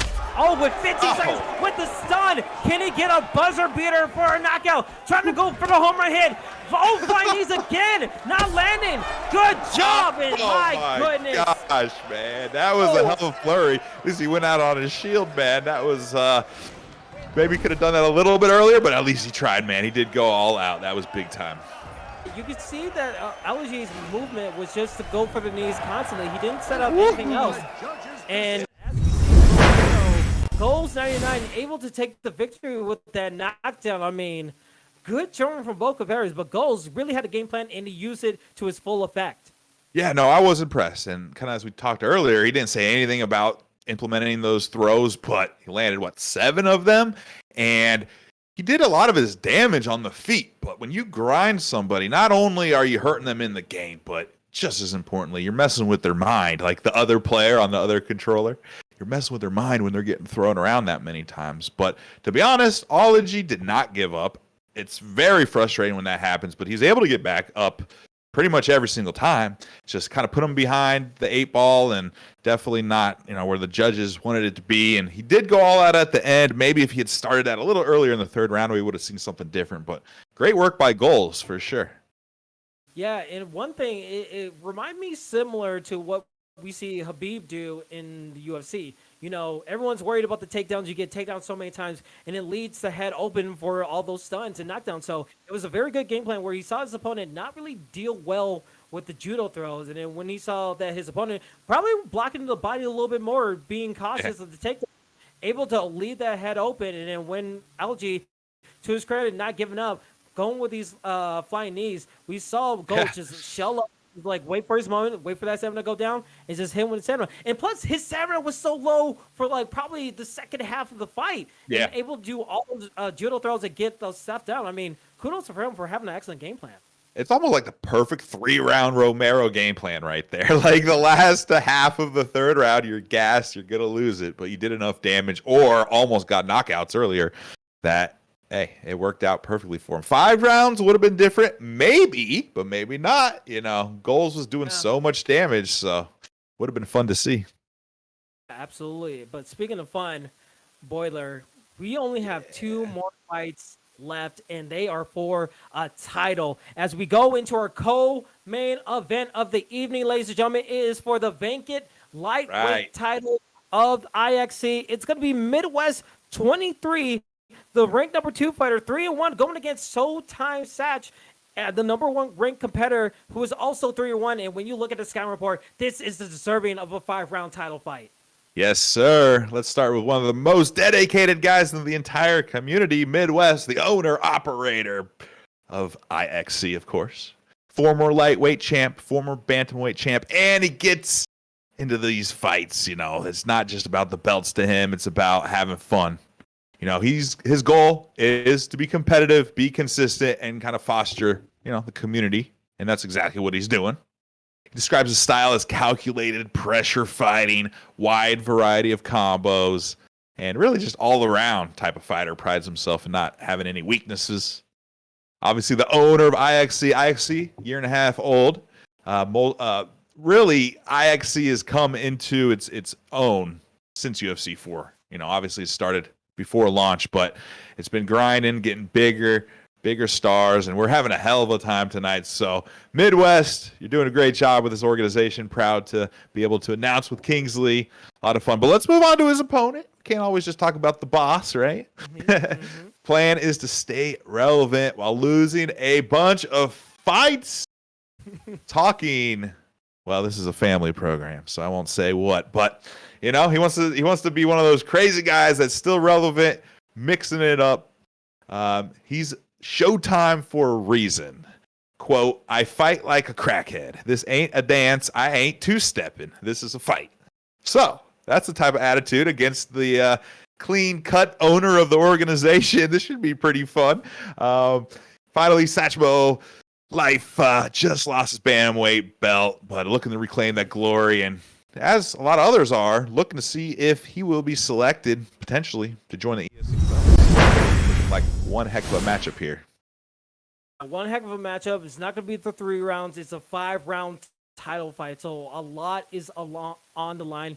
Showtime for a reason for Satchmo Life. I mean, I know what he could do in the octagon. I called some of his fights, and I definitely screamed out Showtime for him. But then again, Midwest, multi-dimensional. I mean, you said he's an owner. He fosters a community, and he has IXC come to his own. But the fact that he's going for a title opportunity here, I mean, if he's able to pull off this feat, I mean, what a way to be an owner of the IXC. But again, Tony Ferguson versus Dustin Poirier, who we're going to be seeing later tonight. I mean, this is what you want to see in a title fight. The top fighters in this division going for the top title in the division, as we see the referee getting these guys ready to go. As you see Midwest using Dustin Poirier in the blue gloves, the red gloves being used by Midwest. Here we go for the lightweight title, what is vacant. Let's see what goes down here. And already we're seeing both guys take a little bit of time. You know, it's more of a patient fight. You have 5 rounds to play with. You don't have to burn all that stamina. And with Tony Ferguson, you're going to play stamina to work with for you. Oh, for sure. That goes right into Ferguson's wheelhouse, be able to use some of that time. Now, will either guy fight like we saw a couple fights earlier, right, where they were very patient and used a lot of defense? I don't know. Both guys are pretty bringing the pain right now. Oh, my goodness. You're already seeing a bang of a stun right there. Midwest showing that he's coming to play. He says, I'm the real Showtime here. I deserve that title. But Satch, I mean, he's doing a good job coming back. But again, those slips, he's getting hit with these 1s and 2s, trying to work the body. Finding those combinations, but only a hit to the block gauge. And Midwest, he's coming to play right here, boy. Yeah, he's not messing around for real. He's trying to be tight with some of those strikes, but he understands that Tony Ferguson and Showtime, of course, very unorthodox and can bring some crazy stuff to the table, so you can't get too comfortable. Nice sidestep, though. That was beautiful. It seems like he's doing such a great job. I mean, look at his distance compared to his opponent to the back of the cage. He's like, I'm going to engage when I want to engage. I'm going to suck you in and make sure you're not trying to, like, implement any crazy stuff. Because as you said in the scouting report, he's trying to play like inebriated individual in the octagon. He wants to play like a crazy man in there. And you see Midwest knowing the scouting report, knowing that he wants to gauge his distance and just trying to be on the front end of these strikes. And as you see, nice uppercut landing and the body shots very landing well nicely for Midwest right there. Yeah, and now we are kind of starting to see a little bit of not overly defensive, but just a little bit more, hey, let's not just go in there and smash buttons on both sides. So this is 5 rounds. I mean, you know, both guys want to finish the other guy and not mess around, but on the other hand, you gotta pace yourself. You gotta pace yourself, and I love the leg kicks that Sag use in that situation. I mean, that gives him another area to use as he knocks down his opponent with a nice combination, ending with an uppercut. And now Midwest on the back foot now with close to 1 minute left to go, and those spinning elbows are not going to work well in Midwest's favor, but Midwest still fighting back. But we see Showtime trying to be more Showtime in this situation, trying to go for a Superman punch right there, not really landing, but so far good back and forth that we're seeing right here, boy. Yeah, we can't see Midwest HUD, obviously. I wonder how much damage he took. Obviously, Mr. Poirier is a tough cookie, but I felt like he got tagged pretty hard there by Satchmo. And you have to worry about the stamina use. I mean, he's using his strikes. He's trying to trade with his opponent, so he needs to be a little bit careful of that. As you see, the body shot gets catch, able to bring him down together, but a nice up kick for Showtime Satch, and that is the end of the first round of this championship co-main event fight. And look at the stats. I mean, 40-34 in favor of Satch, 24-14 in significant strikes. So you have to think that round has to go to him. Yep, definitely for Satch. Got to give him that. It was pretty competitive and even for the first few minutes, but that was a big moment. And let's see if Midwest can collect himself and change the momentum and not fall into, you know, a panic mode. Oh, good flying knee. And again, guys, we remind you, this is for the lightweight title in the IXC organization. Satch in the red gloves using Tony Ferguson. Midwest using Dustin Poirier, and already you see Dustin Poirier trying to use the uppercut with the hook, able to get some strikes in. Oh, overhand, not really in range for Satch. The Satch trying to go for a takedown right here, but good defense from Midwest, trying to attack the body a little bit, trying to drain that stamina of Tony Ferguson. Yeah, no, that was good work there. That was important, but he got caught. Huge caught right there, trying to go for the head kick, using a lot of that stamina. He knows he has some of it. Trying to go for a head kick himself, Midwest does, but not really landing much. But again, those stuns are really scary for him because he was having so much good stuff. Oh my God, I've never seen that before. A spinning elbow into another spinning elbow. Incredible stuff. I mean, we're seeing the showtime from Satch right here, but Midwest trying to hound down his opponent, trying to get some counters in because he knows that black gauge has to be low. Tries to go for a glitch, but a nice slip from Satch. Satch doing a good job so far with these slips right here. For sure. No, that was close, man. That was good work by both men. Good defensive work specifically. I feel like one big strike is going to change things. Like, I don't know. I just have a feeling it's kind of pretty even work here, but both guys have been close to doing some real damage to each other. We're seeing those preemptive slips from Showtime Satch, and he was, if that was a head kick, he probably would have been rocked right there. I mean, he's using a lot of stamina, even for Tony Ferguson right here. Gets a nice combination, and look at that slip into the uppercut. Midwest is casting right on those. Those 50-50s are going to be detrimental to Showtime Satch if he gets a little bit too careless, and you can see his back is to the octagon, and now Midwest approaching further because he feels like he has a little bit of momentum right here with 140 left in the second round right here, but man, it's close. You have to think that Midwest is having a good job just staying in this pocket right here and just gauging that distance. He does, and there it is. Puts him down. And that's what he needed from the first round. He was able to get that knockdown right there. Just now it seems like the momentum is all on his side. I mean, 1-2 into the body. It seems like he's getting into his rhythm right now. It is. He's definitely in his rhythm. He's starting to wear him apart. I mean, Tony and obviously Showtime, Satchmo's always super dangerous and flashy, but Midwest is like, I don't need any flash. My goodness, and in a blink of an eye, the Cats all trying to go for the spinning roundhouse. That could have been crazy, but not able to get the rocket. Now Midwest trying to fight back, knowing his stamina of his opponent was low, but now we're just into the barbers, and it's only the second round. We have 5 more rounds. I mean, 3 more rounds after this, but man, it doesn't seem like we're going to go anywhere close to the scorecards. And oh, what a good counter right there. Yeah, that's insult to injury. He misses that little Almanari roll or whatever it's called, and jumps in and just smashes them in the face end around. Very nice work there by Midwest. Yeah, but as you see in the fight stats that we saw previously, 32-25 in favor of Satch, but significant strikes also in favor of him, but he was able to get knocked down, so he needs to be a little bit careful. He's getting some damage, but, you know, this is a title fight. You need to be very cautious, and as you see, the first takedown of the fight, Showtime Satch in the side control. You have to think, with Tony Ferguson, he needs to do most of his damage right here. Try to get his opponent down. Yeah, and good denial there. That was key. Oh, almost gets that. He must have thought in between rounds, look, this is starting to go against me. I can't stand and bang with Poirier and with Midwest. Let me get that takedown, and he did. But now he's got to do something with it. That was a good denial when he tried to get up. If he can keep him here, he's got a long time to work with. And you can see the puzzle, the chess match that we're seeing in this full guard position, able to get in the half guard his opponent does, but this could be a little bit of reversal, and there it is, back in the full guard. Oh, man strength. Yeah, I call that man strength when you do that. Every time I see that animation, that's man strength, just putting him back over on his back. Nice work. And wait a minute, we have a submission attempt for Showtime Satch, trying to get a twister, I think. But Midwest, he's doing a good job with his submission defense. He needs to find a way to just stay calm, cool, collected. But that submission bar is getting real close. This might be a scary situation right here. It is. This is very close. This is a 50-50 at this point. I mean, you have to be on your P's and Q's. You need to not freak out. I know a lot of fighters do. That submit bar is getting closer and closer. Could we see a new champion crown in the 3rd round? Showtime Satch getting closer and closer. This is going to be a close race. Can he get the submission? He does! We have a new lightweight champion in IXC. Showtime Satch putting his Showtime in submissions with Tony Ferguson. And he's your new lightweight IXC champion right there, Boiler. Incredible stuff. That's got to be one of the closest submissions I ever saw. I kept flip-flopping. I couldn't even say it because I was like, I think he's going to win. I think he's going to win. I think he's going to win. No. Down to the wire. I think it was like 99% to 100% final score on that mini game. That is some real Showtime work right there. That's dealing with adversity. That's bringing, you know, you got Tony Ferguson. You got to bring something unorthodox at a situation like that.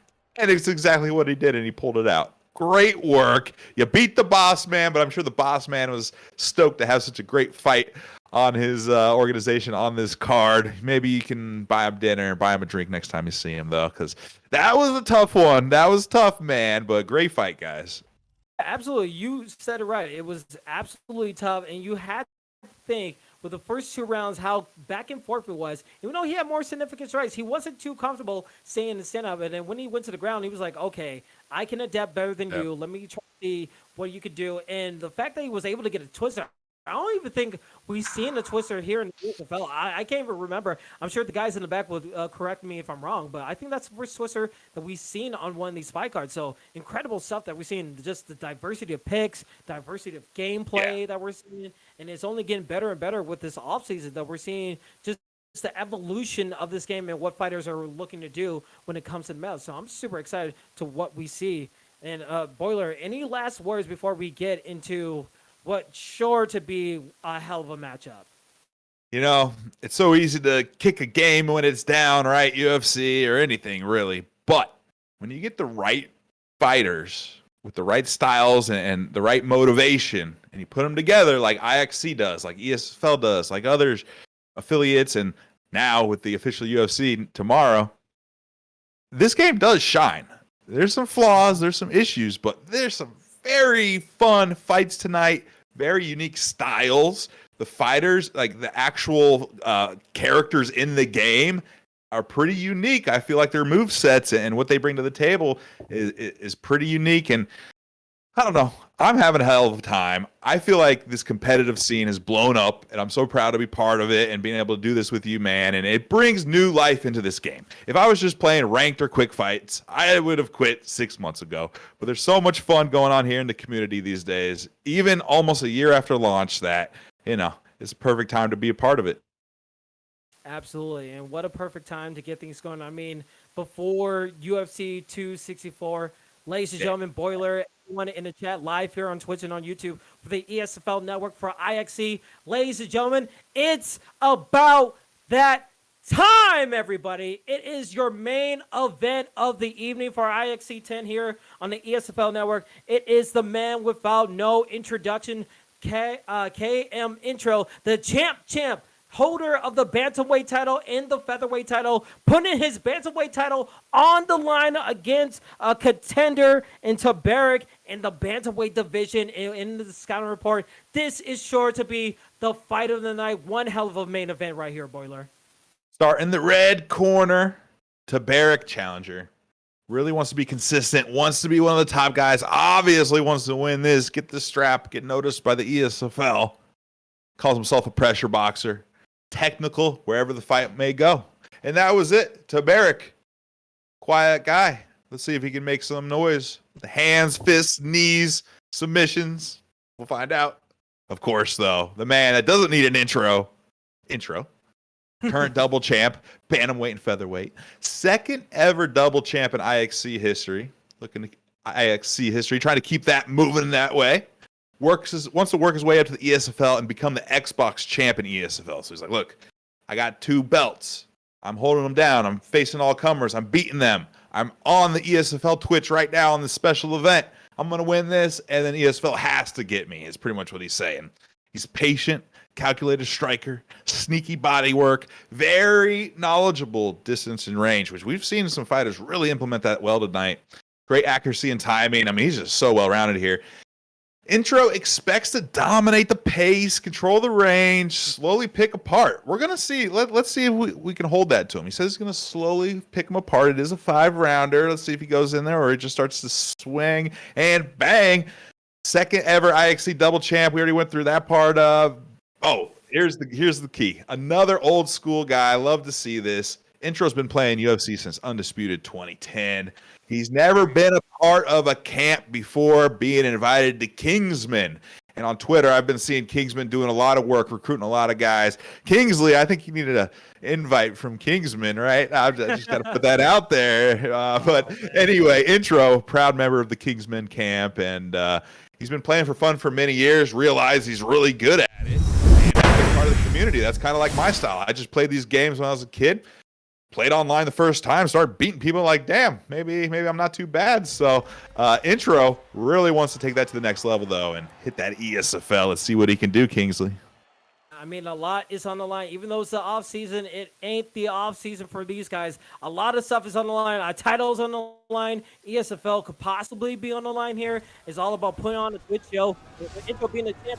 I mean, the spotlight is on him. This is your show. This is what the card was made for. And as we see with the Rob Font pick against Peter Yan, this is what you want to see in a contest from Tabaric. I mean, this is going to be so exciting. Kingsman versus Tabaric. Here we go. This is your main event, ladies and gentlemen.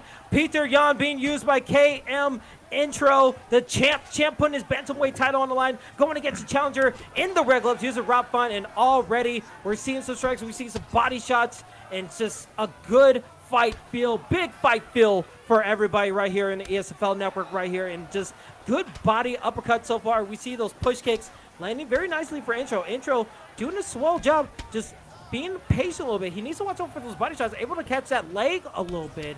And nice uppercut to the face and to the body. So far, so good. And now we're just training here, Boiler. And so far, it's looking like a lot of pressure is on these two competitors. It really is, Tabaric with Rob Font, one of my favorite guys to use. But, I mean, you got to keep your distance against Mr. Yan, because if he's able to bully you, there you go. Using that distance, making him miss, coming in, hitting him. Don't just go straight backwards, though. You got to use some side movement, a little bit of duck, a little left and right head movement. But anyway, Tabaric, I think with Rob Font, you can hang with Peter Yan standing, but you gotta use that slight reach advantage or you're kind of giving up one of your biggest strengths.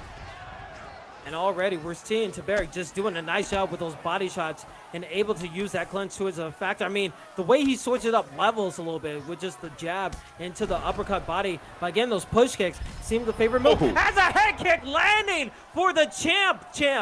Intro doing a nice job, just perfectly timed it. I don't know if that was a slip into the wrong direction for that head kick, but Tabaric, that has to be a momentum shifter for him. Yeah, that was big. He just clocked him. He wasn't ready for that one. Let me tell you what. There's nothing like it. There's two ways to close distance. Number one, bulldog him. Number two, throw kicks. And Intro's doing a pretty good job of bulldogging, getting in there, throwing uppercuts to the body. That's as close as you can get. But also, when Tabaric thinks he's out of range and safe, he land a head kick at perfect distance. That's skill right there. Yeah, and what a smart move from Tabaric. I mean, he was able to catch the leg, but he pushes his opponent all the way to his back to the octagon, try to get more of that striking distance or just more of that advantage because he has his opponent nowhere to go. But right now, we're seeing Intro able to hold his own. I mean, his head health is low, but Tabaric just ongoing pressure to his opponent, just able to be patient with it. But when he wants to go in, he fully commits, and he's been doing such a good job. It's very nice, a very even matchup that we're seeing so far here, Boiler. Yeah, not bad at all. Tabaric could have easily came out and wilted quickly against the double champ. He's doing a good job. Stamina is starting to tick a little low, little body health, I guess, on both guys. So pretty close, even round. I'm not going to say who won necessarily. I think Tabaric has a decent chance for that, but to be honest, Intro did do a decent amount of damage too. So that's a toss-up, honestly. Very much a toss-up as we look at the replays right here. We saw the head kick landing to get that nice stun on the challenger Tabaric. But Intro, he needs to do a little bit more work because both bodies are hurting a little bit. I mean, it's very close, and the stamina is going to be a huge factor. I mean, again, this is a title fight. It ain't 3 rounds. It's a 5-round war. And Tabaric in the red gloves, he wants to make sure he brings his opponent down because he knows those leg kicks are going to be a huge factor in this fight right here. But the champ Intro, he wants to be a little bit more pressure in this fight. I mean, look at this. Nice body shot when that stamina is so low after those 2 uppercuts. This is what he needs to do. He needs to find a way to get that stamina low and just play his own fight, dictate the pace, as he said in the scouting report. As the old saying goes, put money in the bank. He's working that body nicely as Intro, and that's going to make a huge difference, especially in a 5-rounder, if it goes that far, of course. But don't worry, Tabaric ain't too phased. He's missed a couple big shots there, but he's still swinging and trying to get some action in here. So we'll see. You gotta drop those elbows a little bit. I gotta expect the Intro would quickly go upstairs if that happens, though.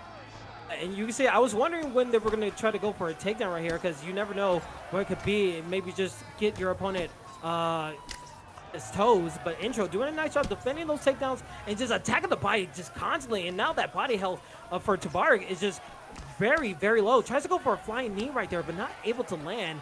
And so far, Intro doing a nice job. But again, this strategic planning in this title fight, catching the leg, bringing his opponent's body back to the cage, and just keeping him there, feeling more comfortable, just dictating the pace, but using a lot of stamina right here into a takedown into side control. And this is where he has to do most of his damage. He planned this whole thing to get to the spot. Now he has to do something with it. Exactly. He took energy and opportunity and time to get here. Now you got to do something. And with 2 minutes left in the second round right here, I mean, Intro, he's being a little bit more patient. He's trying to get some striking to get that grapple advantage. But in the posture up right here, attacking the bite for Tabaric, he knows his opponent's body health is low, but he needs to do a little bit more damage. And you can just see him just attacking the body. He's just like, I want to keep you on the bottom. I want to try to take most of this round so you have something to deal with in the later on rounds. Because I feel like this fight's not going to end in this round right here. No, definitely not at this rate. I guess a good kickoff there. Good kick. I mean, now we just did the commentary curse, so expect a knockout any second now. With 1 minute to go, we see possibly a knockout. Oh, but that stamina very low. Let's go for uppercut. And you see Peter Yan going on the warpath, trying to get his opponent down, but not able to do much about it. Intro still being patient with 40 seconds left. Tries to implement that knee and the head kick, trying to land, using all that body. the body, yada, yada, going low, and you see 30 seconds left. This is plenty of time for intro. Can the champ retain one of his titles with 15 seconds left? Can he possibly put his opponent away with 10 seconds left? Can Tabaric survive? Oh, the head kick landed when he was trying to duck low. Overhand. Not landing by the skin of his teeth there, Boiler. I'm not 100% sure if I saw it correctly, but it looked like he faked a switch kick to the body and went upstairs with the right leg. Maybe I just imagined that, but long story short, he's been working the body so much that kick to the head did open up. Beautiful work all around. Man, I love when people work the body just slowly but surely and it pays dividends. That money in the bank is paying dividends right now. And you can see that intro, every time he saw his opponent throw it straight, he was able to do that spinning kick in the replays and able to just deter that stamina low. And you can see Tabaric, he hasn't changed much of his game plan. He keeps on going to these overhands. He's not really implementing the jab, and every time he gets using the jab, he's losing a lot of stamina, and then his body gets punished. And now the head open. Wait a minute! Tabaric coming back from the depths, trying to fight back, able to get a stun right here. He ain't out of this fight just yet, ladies and gentlemen. Tabaric put on the show, but intro, that got his, oh my God, a blind knee. Wait a minute. He is turning the stage on its head right here. Tabaric trying to press right, but the body's so low. Boiler, I mean, what is happening here? He's taking irreparable liver damage, I'll tell you that, but he's not giving up. He knows intro is body hunting. He's trying to catch him with uppercuts and those flying knees. Oh, man, that hurts. The battle of attrition. He needs to protect the body, but if he protects the body, he leaves the head open. It's a guessing game here. Intro on the cusp of a victory, but he needs to be careful. A nice clinch for Tabaric. Tabaric trying to get his opponents back to the cage. Here we go. He's trying to take the body. Maybe he's trying to think of a submission because he knows he can't take much. Takes it back in the backpack. Gets slammed down. Oh, but a good full guard reversal for intro right here. That was beautiful. That was so quick. I don't know if he did something that I don't know about or it's just a stamina difference. He's able to pull that off so quick, but that was a great way to slam and turn right into full guard. Very nice. Yeah, and you can see, again, the uppercut into the 1-2. Tabaric, can he hold on still more with a sliver of head health? Intro, feeling the rhythm, feeling the rhyme, hooks, bodies, uppercuts, everything he could do with 2 minutes left, and now the head is hurting. Just on a prayer, and the uppercut steals it. Champ Sam stays champ in the IXC division. Good showing from a man who needs no introduction, KM Intro. The Kingsmen are definitely proud of him tonight, man. That was surgical violence at the end. Those uppercuts and straights to the body, but then also going upstairs and just beautiful, beautiful work. I mean, he is deserving of that win. Defended his belt. And I think the ESFL is going to take a real long, hard look at him because he's ready, man. I mean, like, as you said, what a performance. And one of the main things that impressed me, we saw competitors before when they have a lead and they're getting so many rocks, but when they get rocked themselves, heck, even twice for intro in that whole fight there, it seemed like he was like in a scary situation, but able to recover and stay on his path to winning that fight, just not being deterred or trying to do anything crazy to let his opponent come back in. I mean, that's just an impressive performance as all his other strikes before then. I mean, what a great performance. And as you said, Boiler, I mean, ESFL guys, if you're looking at it, I think he might be ready. Champ might be ready to go up to the big leagues. I would love to call his fight, man. Yeah, it's hard to deny off of that type of performance and his whole resume and just the whole, force of Kingsmen behind him and all that. So great work. Like you said, battled through adversity. It's one thing getting rocked, being ahead on the game, getting rocked against your friend in quick fight or on ranked even. Doing it for the belt in front of hundreds and hundreds of people. And really, thousands of people will end up watching this on YouTube as well. I mean, that's pressure. That is real pressure. I've been on the first fight of the prelims on ESFL and had butterflies more than like a job interview. Okay. So that takes a lot of guts. That takes intense discipline. And he showed it. He didn't fold. Great job by intro.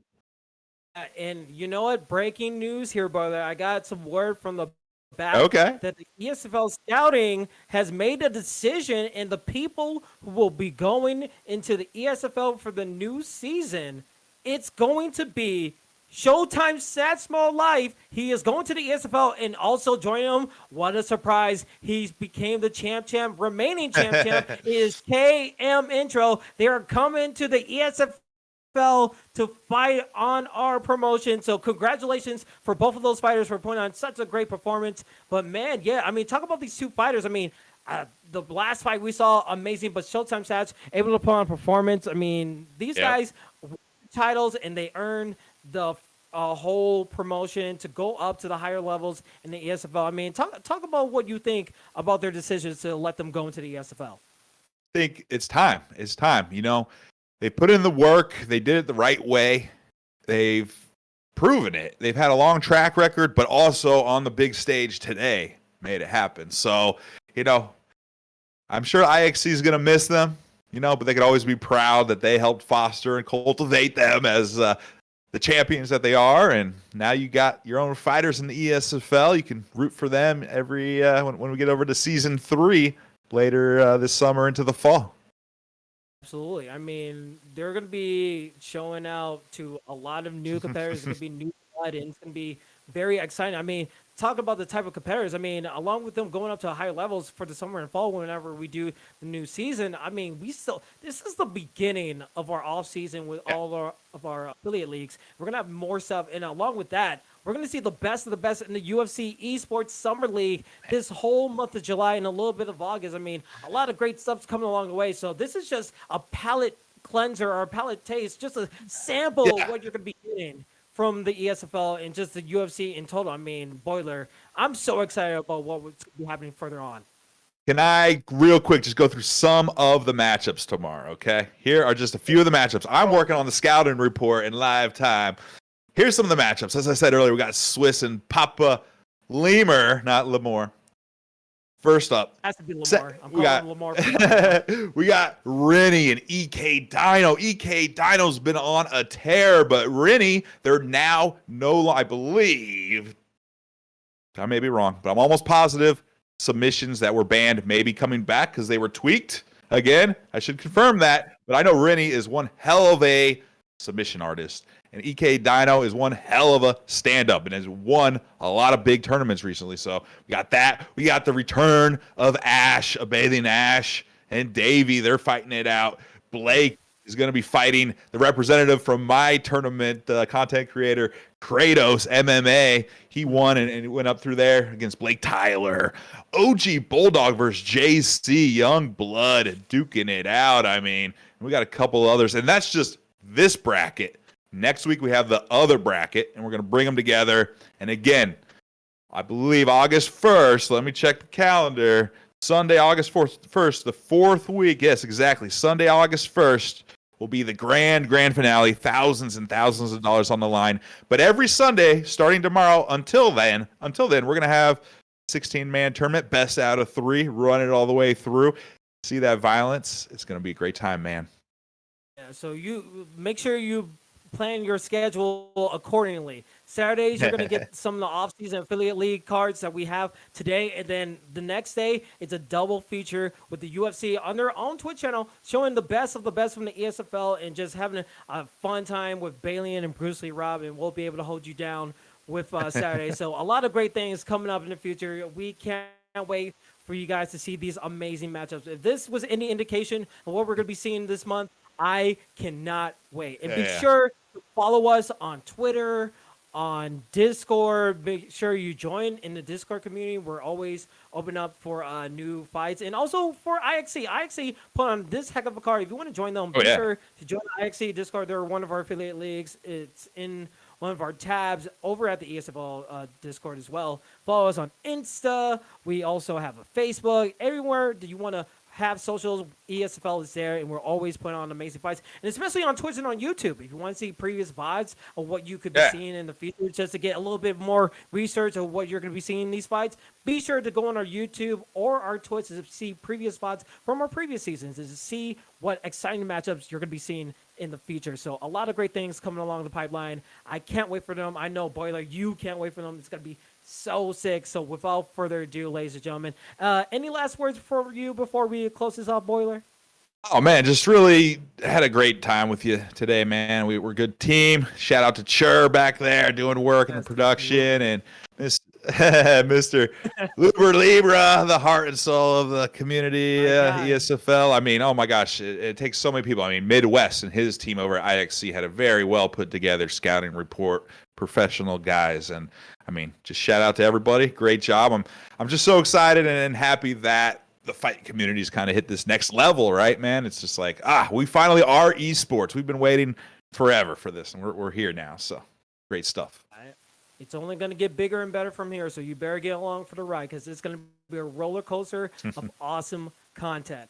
All right, I have been Kingsley. Alongside me has been Boiler. Shout out to Chur, as you said, handling production. Luber for helping us out, and everyone else in the back, a part of the ESFL staff, for helping us out here on Twitch and on YouTube with the chat and everything. And salute to you, the chat, for staying with us and enjoying these amazing fights. We will love to see you guys next time. Again, reminder, tomorrow we'll be on the UFC chat with Balian and Brucey Rob doing the ESFL Summer League for esports, and then Saturdays is the affiliate leagues here on the ESFL channel here on Twitch and on YouTube. But without further ado, ladies and gentlemen, have a good day, have a good night, have a good evening, have a good afternoon, wherever in the world. Please have a good one, and we will see you later for the next fight night.